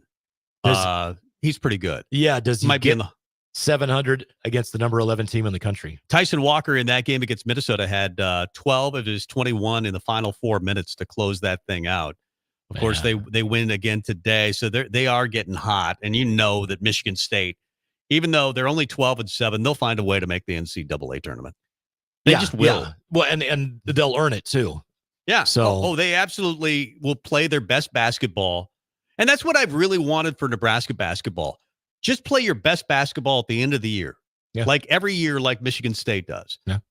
And it hasn't happened yet under the Hoiberg era. This is a team that has a chance. So ranking the teams, for me, it's Purdue still number 1. They're 6-2 in the league, 17-2 overall. Wisconsin finally drops a league game. They're 6-1 in the league. They lose to Penn State the other night, but they're still 14-2. Then you have Illinois, as you mentioned. Terrence Shannon is back. They're already the 14th team in the country. With Shannon back, they're even better. 5-2 with the win today. They're 14-4. Then I've got Northwestern at 4th. I know ahead of Nebraska just because they're 4-3 in the league. They also have a win over Purdue. Nebraska has to face them on the road next time they play them. I have Nebraska at 5th. 14-5 in the league, 4-4. And then I have Indiana, Ohio State, Michigan, Minnesota, Maryland, all kind of tied at number 6. And then Iowa, Penn State, the next tier down with Rutgers at 7. And then I think Michigan's the worst team in the league. They are. Hands down. So that's kind of how I have them ranked. Our buddy from earlier. Yeah. He just walked by again. Is he back? Hey, he was. He went west. Did you lock the door? Yeah, we locked the door. We're kind of in a vulnerable position at 11th and O. It's an interesting neighborhood. So people walk in Lincoln, man. sometimes It's and a you little don't crazy. know. They're a little nuts, but we're nuts, so that's okay. I think I probably, if there was a breathalyzer after he left, just from talking to him, I probably would have blown like a .02 or something. That's right. I think you Holy probably would have. smokes. And you're probably still boiling above the legal limit. Yeah. So my ranking, Purdue, Wisconsin, Illinois, I think top 3. I got Nebraska at 4 right now. Say what you want. Bottom line is they beat the team I got at 5. That's Northwestern. They beat the team I've got at 6. That's Indiana. They're going to have a shot to beat the team I've got at 7, Ohio State. And then for me, 8th, even though they beat Nebraska, Minnesota, I've got Michigan State right after that. And then, it's take Nebraska, Northwestern, Indiana, Ohio State, Minnesota, Maryland, Iowa, Michigan State, and Penn State. And you kind of got a group, and then you got Rutgers, and then you got Michigan. Yeah, I would agree with This that. is so similar to football season. It is. Which is surprising, but just the parity in the league. I don't think there's a team in this league that looks like a national champion. I think Purdue's good. I don't know that they're Arizona type good. Wisconsin might be that team. Wisconsin's really pretty. They're 14 and what are they? 14-4 overall. But they're 6-1 in the league. I think they're the best basketball team that I think Nebraska has played this year. That's just me. Purdue has Zach Edey, so everybody's going to say Purdue. But I think you've got 3 teams that could win, could get to, Sweet 16, maybe Elite 8. I don't know that there's a national champion in the league this year. I hope I'm wrong because it's been, since 2000? Yeah. That the Big Ten has won the national title? Yeah, and this is, I get it. You got, National Player of the Year, Zach Edey. But I think Purdue's too soft. He's going to win it 2 years in a row. Yeah, and I think Purdue is too soft to make it out of the Sweet 16, or at least maybe they get to the Elite 8, but I don't even think they make the Final 4. Yeah. There's not a great team. No. And the thing is, we've only got 3 top 15, as opposed to 25 because it's 2nd, 11th, and 14th. But there's only 3 ranked teams in the Big Ten. But there are, let's go 3, 6, 7, 8 there's probably 7 other teams that realistically you could put in at number 25 and go, yeah, I can see that. How many teams do you think are in the tournament? When it all shakes out, I don't think there's more than 6. I think Purdue, Wisconsin, Illinois, Northwestern, and Nebraska is on the bubble. And then you've got teams like Michigan State. Do they get hot? Probably will. Ohio State's really good. Minnesota, they could go one way or another. Maryland, 12-6, but I don't think they're good enough to make the tournament. I mean, you've got a lot of teams that would have to get hot to make the tournament. Exactly. And Nebraska's one of them. Yeah.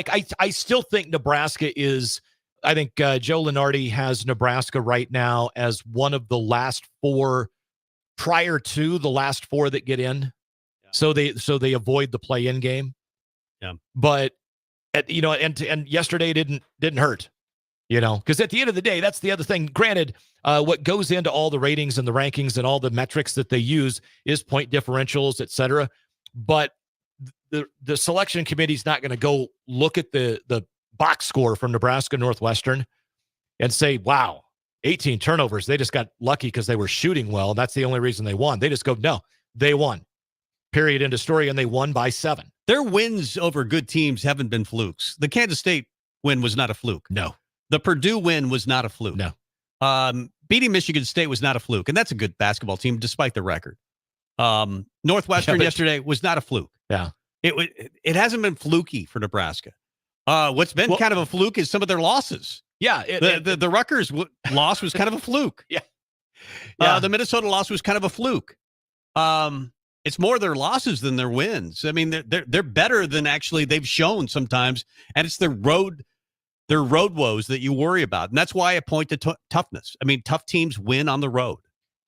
Yeah, this is a big next 2 games. We talked about it last Sunday. Nebraska really needs to go 2-0. Rutgers is a gettable game. They needed to go 2-0 this week. They didn't. They went 1-1. Look at next week. I know Ohio State's pretty salty, man. Chris Holtzman has got them playing well. But that's a game. You have them at home. You need to win that game. And then you go on the road to Maryland. Maryland is 11-8. They just got beat at home by Michigan State today. I get it. They're going to be all frustrated. Bottom line is that's a gettable game. Nebraska needs to go 2-0 this week to continue and not just continue to be talked about as one of the last 8 teams in or whatever. No, let's not worry. And I guess this is the one thing. The coaching staff is fantastic, and they're going to do what they do from a motivational standpoint. But for me, I'm tired of, are they going to get into the tournament? You know what? Yeah, I think they are. Let's start talking about wins that are going to earn them a higher seed, get them a better draw. You go 2-0 this week, you're going to get a better draw come March. Go get it. And I think, again, a big break that Jawan Gary is not out for the year, because last year he was, and that kind of ended their season. This year they skirted. I think Jawan thought he was out for the year. It looks like a strain. Is he back Tuesday? If not, at least he's back, I think, going forward after that. I think that's a big break for Nebraska. Can they find a way to build a little more chemistry, cut down on the turnovers, start winning the rebounding battle on a more regular basis, play better on the road, all those things? If they do all that, I think they're a tournament team. And I think if you face Nebraska in the first round, the right matchup, I don't think you want to face Nebraska in the NCAA tournament. It may not even matter who they play. They've already proven they can beat the number 1 team in the country. Yeah, and that's the thing, too. We talked about this before the season started. This is a roster that is put together, and I get it. We've seen them play bad. So, we're not saying that it's not possible for them to play bad in an NCAA tournament game. But this is a team built to win in the NCAA tournament. I agree. It is a team that has depth, that has shooters, that can rebound, and that can be tough. And you foul them late, they're going to make their free throws. I mean, if they can protect the lead because they can make free throws. So once they're in the bonus, they don't foul usually on defense either. They're not a team that fouls a lot.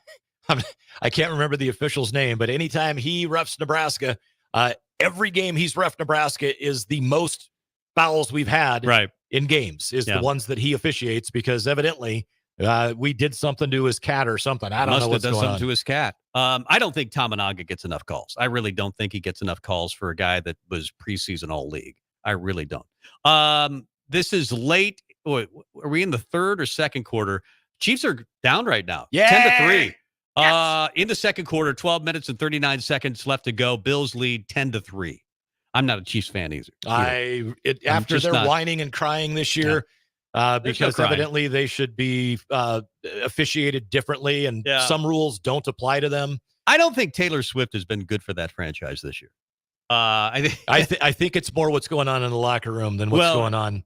And what's going on in the locker room? Is Taylor Swift in there? I don't know.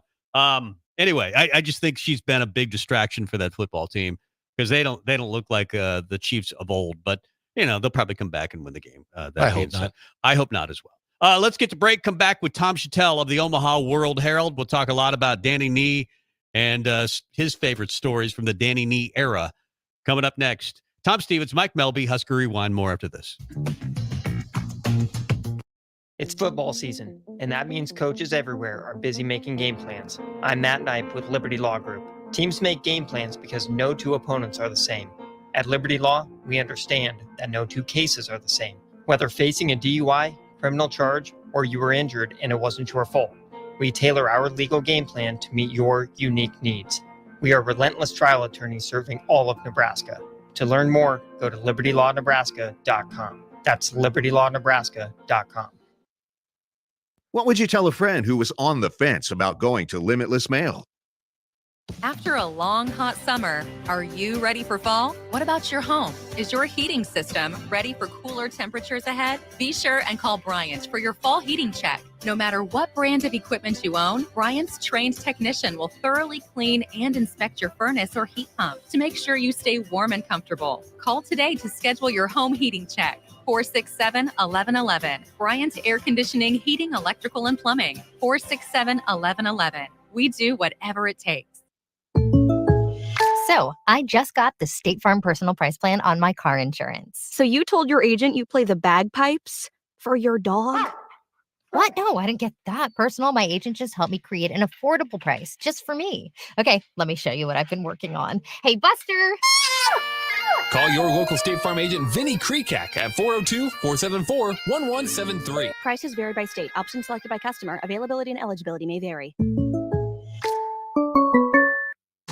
It takes a great game plan to win a football game each week, and right now, it's time to plan a trip to get a new car at Mullen Motors. Just like on the football field, there's a wall of defense on the way to Mullen Motors. 48th Street is under construction from Layton all the way to Cornhusker Highway. But the lot at Mullen Motors is full of tons of great vehicles to drive home this fall for the ultimate touchdown. Mullen Motors, still open through road construction at 48th and Walker. No taglines, just quality vehicles. Mullen Motors. If you struggle with joint pain, there's good news. You don't need surgery to get back to full health. South Point Medical and Aesthetics offers breakthrough non-surgical options for treatment of moderate to severe joint pain. Our patients experience little to no downtime from our procedures, and the results are remarkable. They've had 14 years of successful treatments with patients from 35 states because of an effective word-of-mouth traffic. Learn more about how you can get lasting results for joint pain today at southpointmedical.com or call 402-323-8400. Brown Shoe Fit has all types of shoes for you to excel this fall. Check out their large variety of tennis shoes and dress shoes in brands like Brooks, Hoka, Merrell, On, and many more. Browns has the local professionals to get the proper fit, aided by their high-tech foot scanner by Atrex. Stop by Brown Shoe Fit today, just south of 66th and Q in Lincoln, or check out their options online at brownshoefitco.com.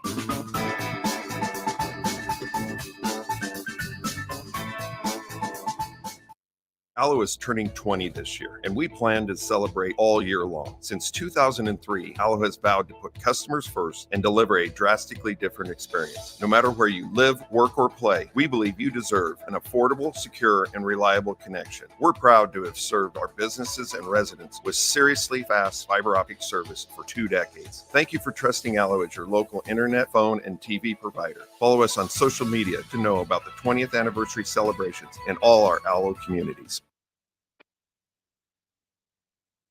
Back to the Ticket weeknights on 93.7 The Ticket and theticketfm.com. Welcome back to Husker Rewind here on 93.7 The Ticket and theticketfm.com. That is Tom Stevens. I am Mike Melby, and joining us on the Allo VIP line, brought to you by Allo Fiber, where they understand the importance of exceptional service with local heart, is the legendary Omaha World Herald columnist, Mr. Tom Chattel. Tom, how are you on this fine Sunday evening? Hey guys, I'm just enjoying the heat wave. Oh, no kidding. Above zero. Oh, everybody run around. Right. Yeah. It's going to be in the 30s all week long. Yeah. I mean, let's celebrate. I mean, that's a big deal. 30s. We've got 30s coming all week long. It's going to be great. So you saw Danny Nee. I'm guessing. Did you spend any time with Danny like Friday night before the game at Barry's? No, and I wish I had. It sounded like that was where all the action was. Bartek and I saw Danny before the game yesterday. He was kind of sitting behind Kent Pavelka in a chair, and it just by himself. And we I haven't talked to him yet, so let's go talk to him. We would talk to him. I said, "Hey, you go to Barry's after the game?" And he goes, "I hope not." He said, a little dusty from the night before. He said, I just want to have one beer, but the problem is you can't just have one beer. So it was. It sounded like they just had a great evening. A lot of ex-players, a lot of stories. Danny grabbed the mic, of course, and then just kind of took off. I think that's maybe why they didn't give him the mic at the arena or during there's a timeout. They weren't sure what he was going to do. But yeah, it sounded like they just went all night at Barry's, and that's as it should be. The older I get, I love my job more and more. It's because of a day like yesterday. I know it was just a great day. I'm sure the stories were flowing. We heard one from Eric Strickland last hour.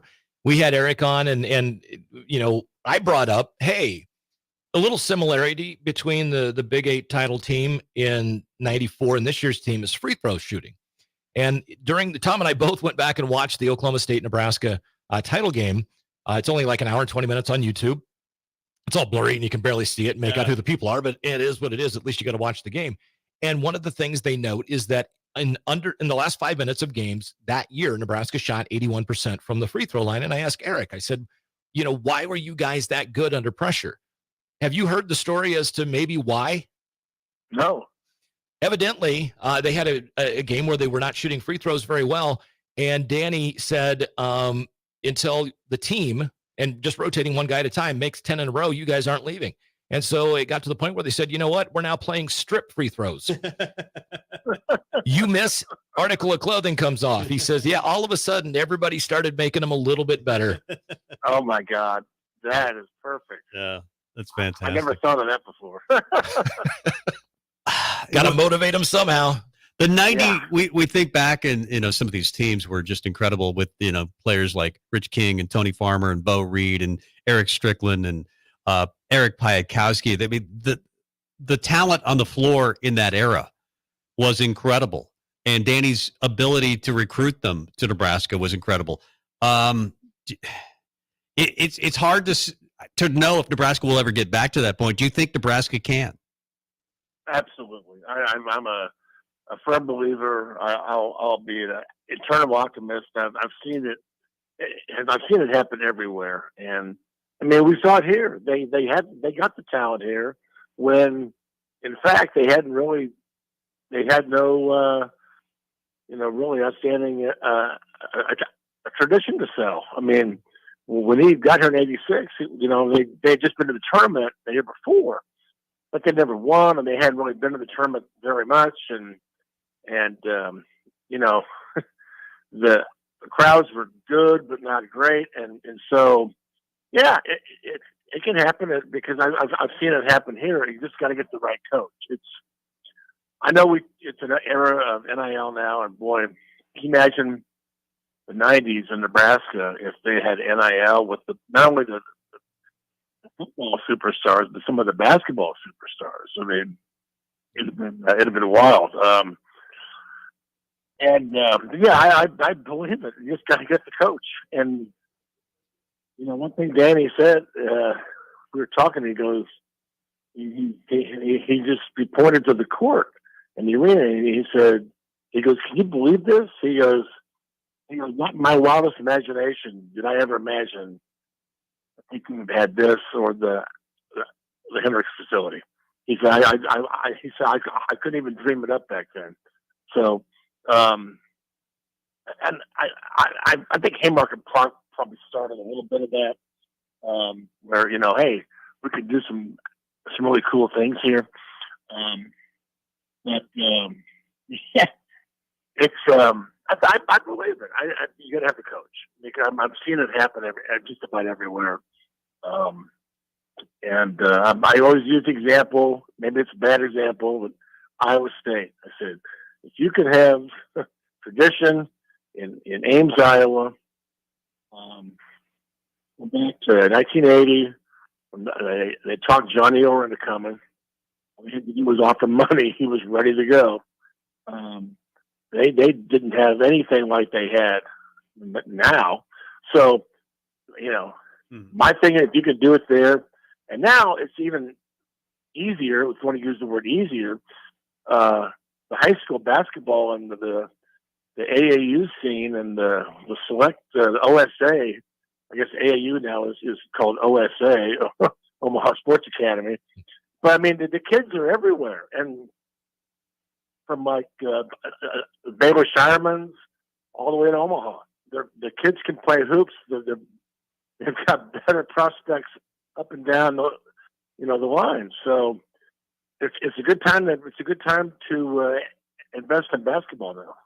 It really is. And from the standpoint of, you mentioned you just got to get the right coach. I would make the assumption that you feel like Fred Hoiberg can definitely be the right coach for Nebraska. I believe it now more than I did a couple of years ago, and maybe even last year at some point. I always felt like Nebraska didn't have an identity or a plan. What kind of kids are you going to recruit? What kind of style are you going to play? What are you going to teach? What are you going to be good at? What's your calling card? When things get tough, what do you lean on?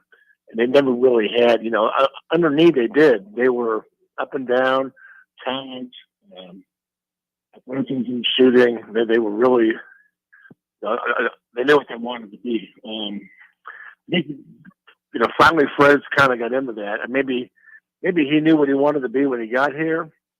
And they had Abdelnassa, the so-called GM, getting the 5 stars, and it just was the wrong plan for the Big Ten. And I think we've seen some of that with Nebraska football. They're trying to win in the Big Ten. Before you can go do national things, you have to take care of the conference. And to do that, you have to be physical, and you got to do things fundamental way. And I think Nebraska's doing that now in basketball. Maybe they're not always fundamentally, right? But they lack the point guard right now. But I love what they do inside, and they just carved up Northwestern yesterday. I mean, Northwestern's a good Big Ten program. Doesn't have an inside game, which is kind of surprising. But maybe that's how they want to do it. But so yeah, I think you can. But last week at Rutgers was so disappointing. I guess you don't rebound. You've got Rutgers is physical, but so is Nebraska. I mean, they've been physical. It was just they had the lead and they lost it twice. That was a tough one. Yeah. Well, you mentioned that Nebraska can do it because you've seen it done before here, and then you've pointed to Iowa State. Well, Hoiberg was one of those guys at Iowa State that had it really rolling, and then he came to Nebraska, and I thought the same thing. Well, he did it at Iowa State, but he did it with transfers at Iowa State when they were one of the few teams recruiting transfers. Then everybody started doing it, and the formula that he had with Ad Dalmasi back at Iowa State wasn't successful at Nebraska. Now he seems to have the right mix of getting the transfers and developing them and playing a little defense. But what do you see him needing to do? It feels like he's safe, at least for this year and maybe into next year. What's he need to do going forward to secure his job for the long haul? Well, I mean, it's dangerous to rely so much on the transfers. And I think last year with Sam Griesel, that was a big deal. he really changed the program. He got them to a point where they were going to compete, have a chance to win. And then, this year the transfers have been good. I think you need to, again, the point guard in the Big Ten is so important. And, you can't let a Chucky Hepburn, you have to lock him up. You can't let him get out of the state. A guy like that comes along. And I think it's good to be older. This is still an older league, but their shooting percentage is still, to me, it's too up and down still at times.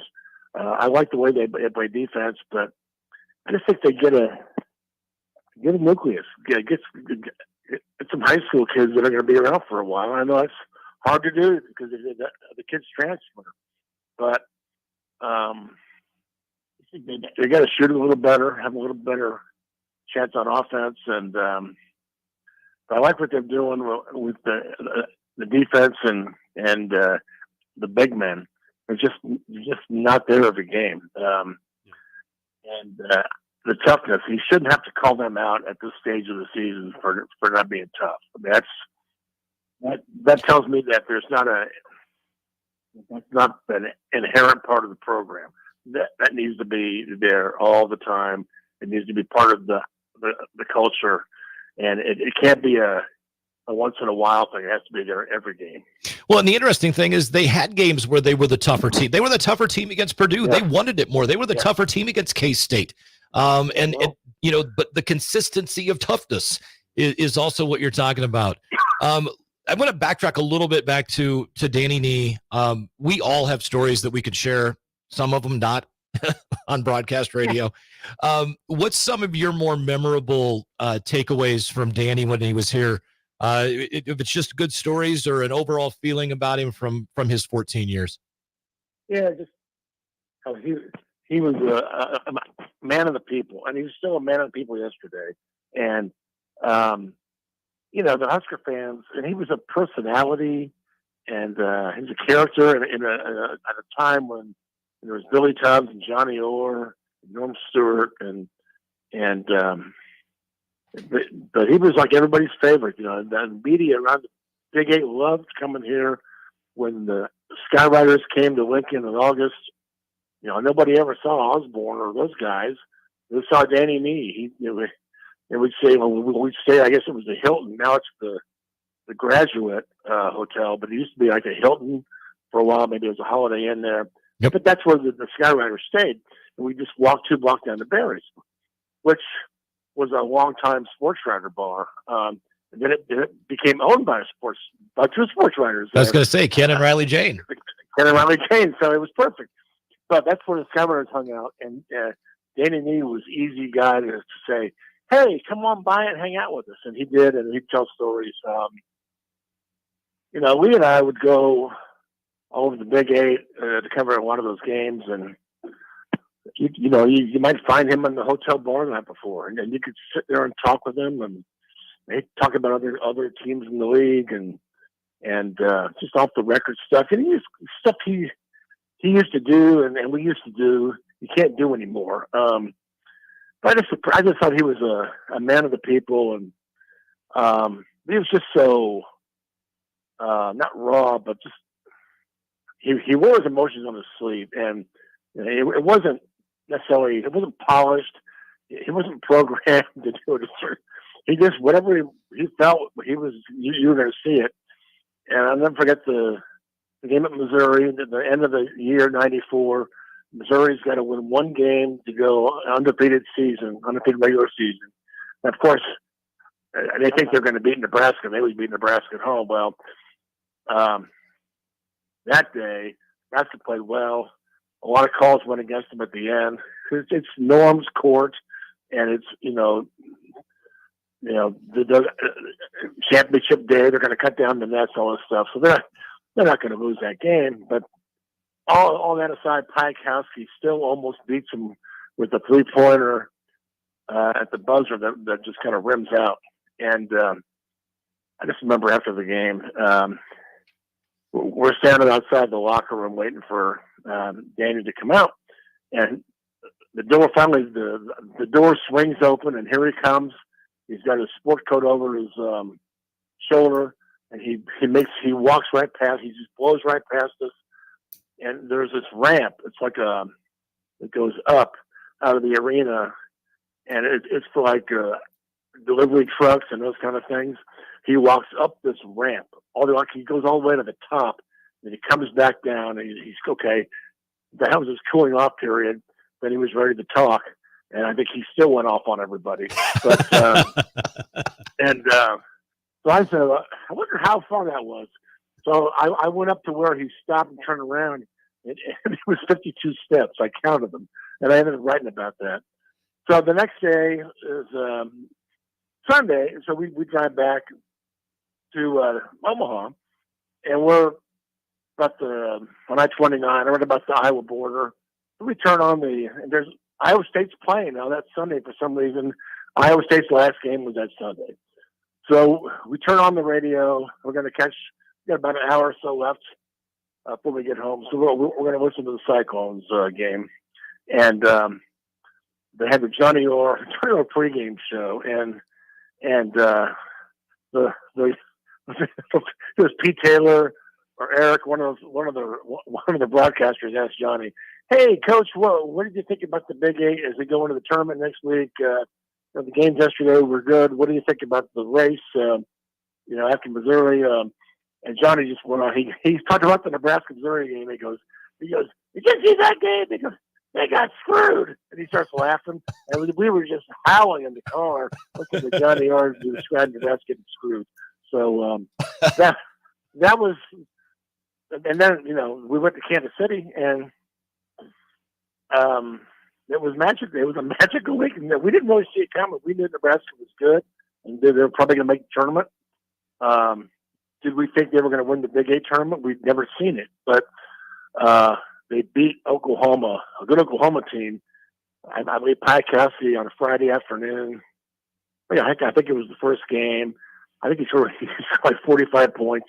42. He was on fire. Single game record. How many? 42. Single game record. Yeah.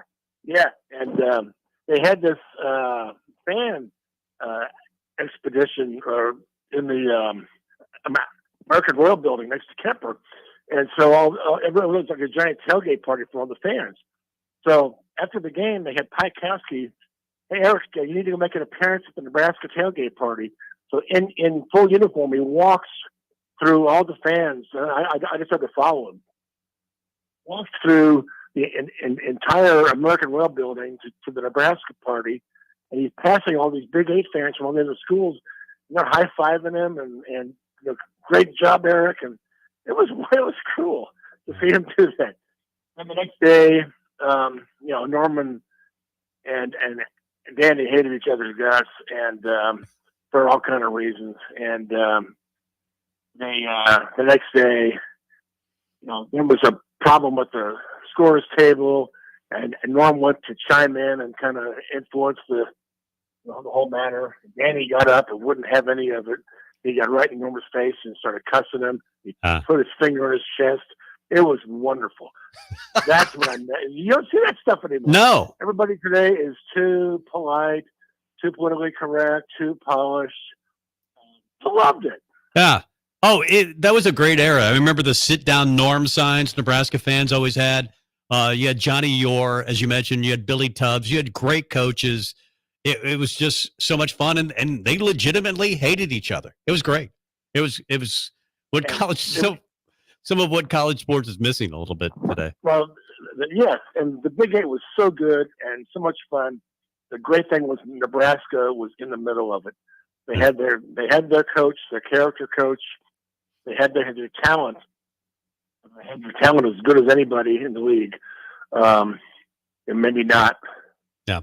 Oklahoma, maybe Missouri might have some more guys, but Nebraska could play with any of them. It was great for that because, I remember, back then, Nebraska basketball, they had the Nebraska football media guide. They used to hand out the football media guides, in August, and you'd get this book, and you'd go all the way to the back, and there would be one page for Nebraska basketball, like a little preview. Like, here's your token, Husker hoop deal at the end of the football media guide. So, Danny made it a big time deal. Yep. Long lines to get into the Convention Center, and sold out, and ran up on the court, and he was entertaining. I mean, he came to Omaha Racers when the CBA finals in '93, like in May. It was like 70 degrees out. We're going to watch basketball at Exarban Coliseum. We're watching that. We're going to see the Grand Rapids Thrillers play the Racers for the World Championship of the CBA, and that's how they built it up. And here comes, right in the middle, or before the game starts, there was a buzz in the crowd. They looked down, and here he comes, Danny Nee, walking into the Exarban Coliseum to watch the CBA game, and people they mobbed him and wanted his autograph. Some people took pictures. Everybody went up to shake his hand, and then after the game, he went to, I think it was McKenna's Barbecue in Omaha, and he was hanging out there, and it was just like this. He was a celebrity coach, and it was so.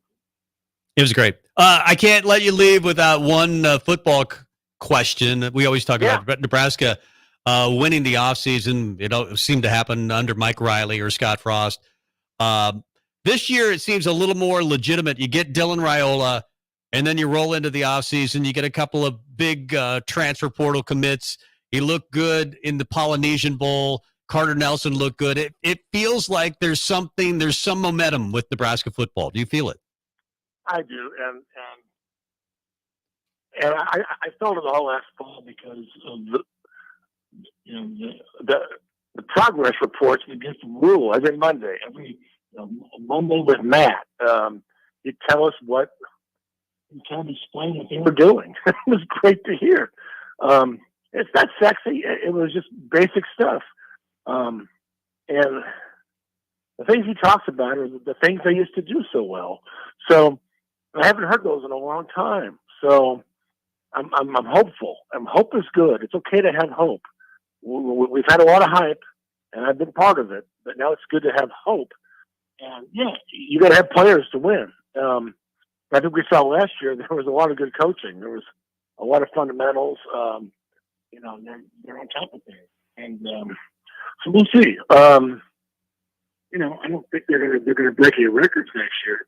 But if they can get a quarterback who can throw from here to there, and keep the ball, off the ground, and if they can get a running game, if they get a running game from Oregon, see the guys coming back, and just be the guy, I think it'll really help the whole offense.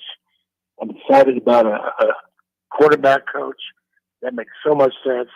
I think there's urgency with Raiola. But he's here now.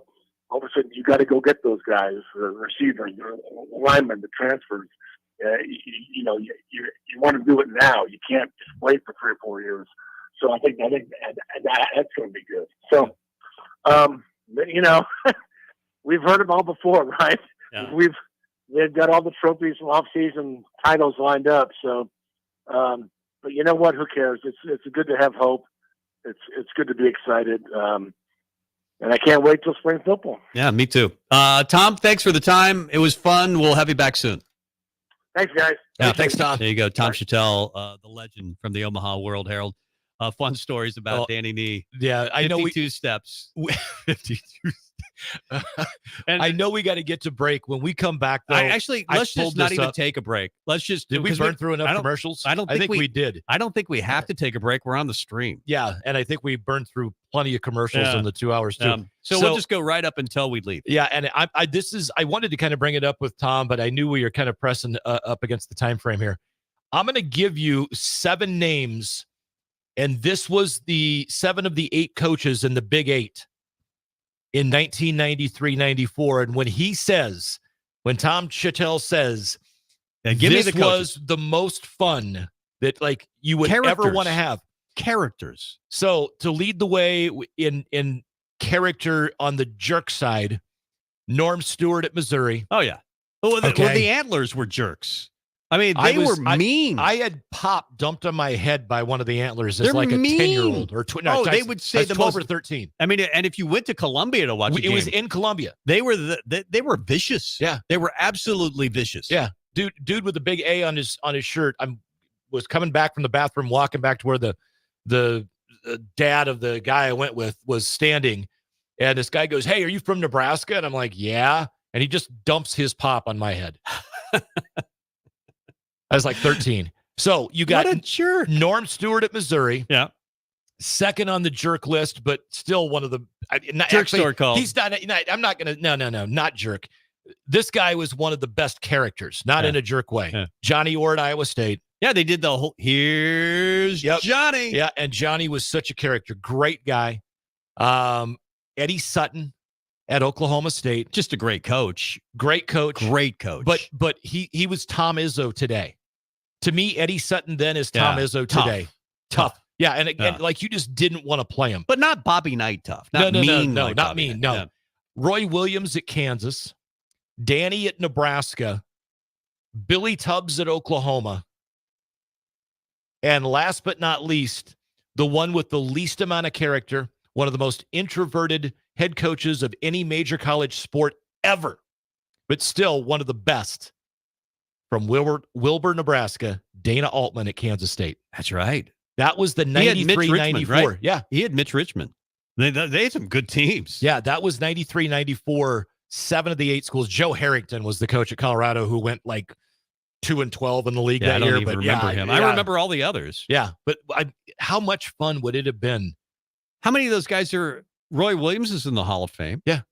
I mean, Billy Tubbs should have won a national title. Yeah. I think I feared his teams more than any of the others. I mean, Mookie Blaylock. I mean, King. I mean, Raymond Tisdale. Well, and the team that Roy Williams won with Danny and the Miracles beats Oklahoma in the title game. Oh, that era was so fun for you kids that didn't get to see not just the basketball talent, which was crazy good, but the press conferences. The characters. They were just legit. They were legit.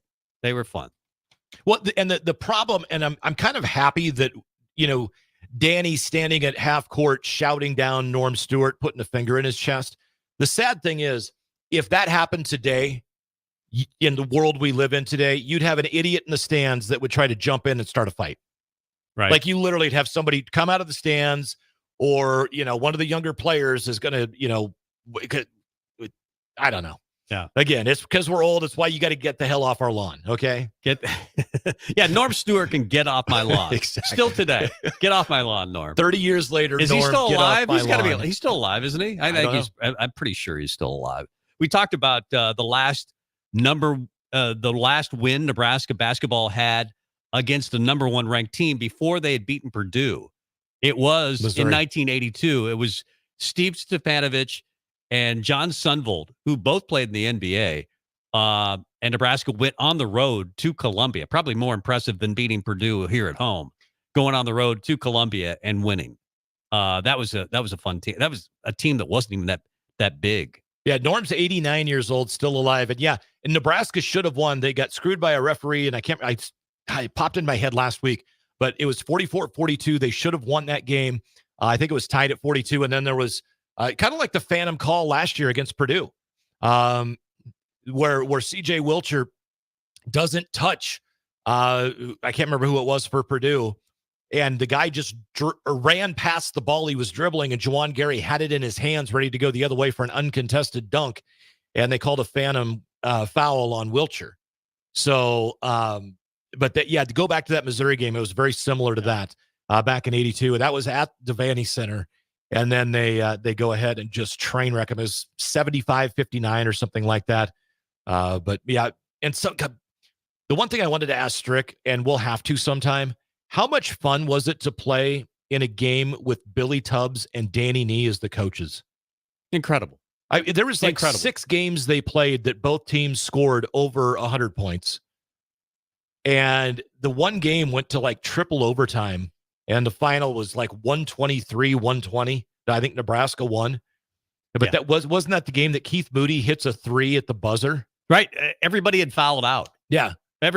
Keith Moody was left on the floor. There were a couple other guys But like 3 or 4 guys had fouled out. For there Nebraska. was one point, if I remember right, there was one point where the announcers were talking about whether or not one of the teams would be able to play with 4 players. Right. I because remember like that. the benches were gone. Oh yeah, and it was in that triple overtime game. That was so much fun. Well, we got to leave. Go find that one. We're going to leave. By the way, Kansas City has taken the lead over Buffalo. But Buffalo is driving, about to score. I think they're in the. Are they in the red zone? Maybe they're Third not. and 5, Oh yeah, third they're and 3rd and 5. 5. They're on the 7-yard line. So we might as well just call the play-by-play. We can do that for one play. For one play, we can. 3rd and 5. First down, I think Buffalo. Did he catch it? They're waving it off. No, officials say he got the it. Chiefs are waving it off. But I think he got the first down. So Buffalo's going to have a first down on the 3-yard line.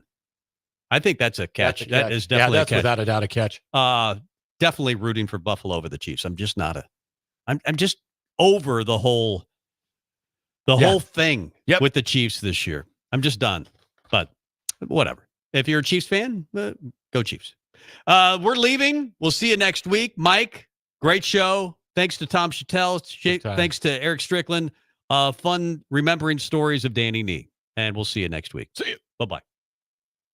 After a long, hot summer, are you ready for fall? What about your home? Is your heating system ready for cooler temperatures ahead? Be sure and call Bryant for your fall heating check. No matter what brand of equipment you own, Bryant's trained technician will thoroughly clean and inspect your furnace or heat pump to make sure you stay warm and comfortable. Call today to schedule your home heating check. 467-1111. Bryant.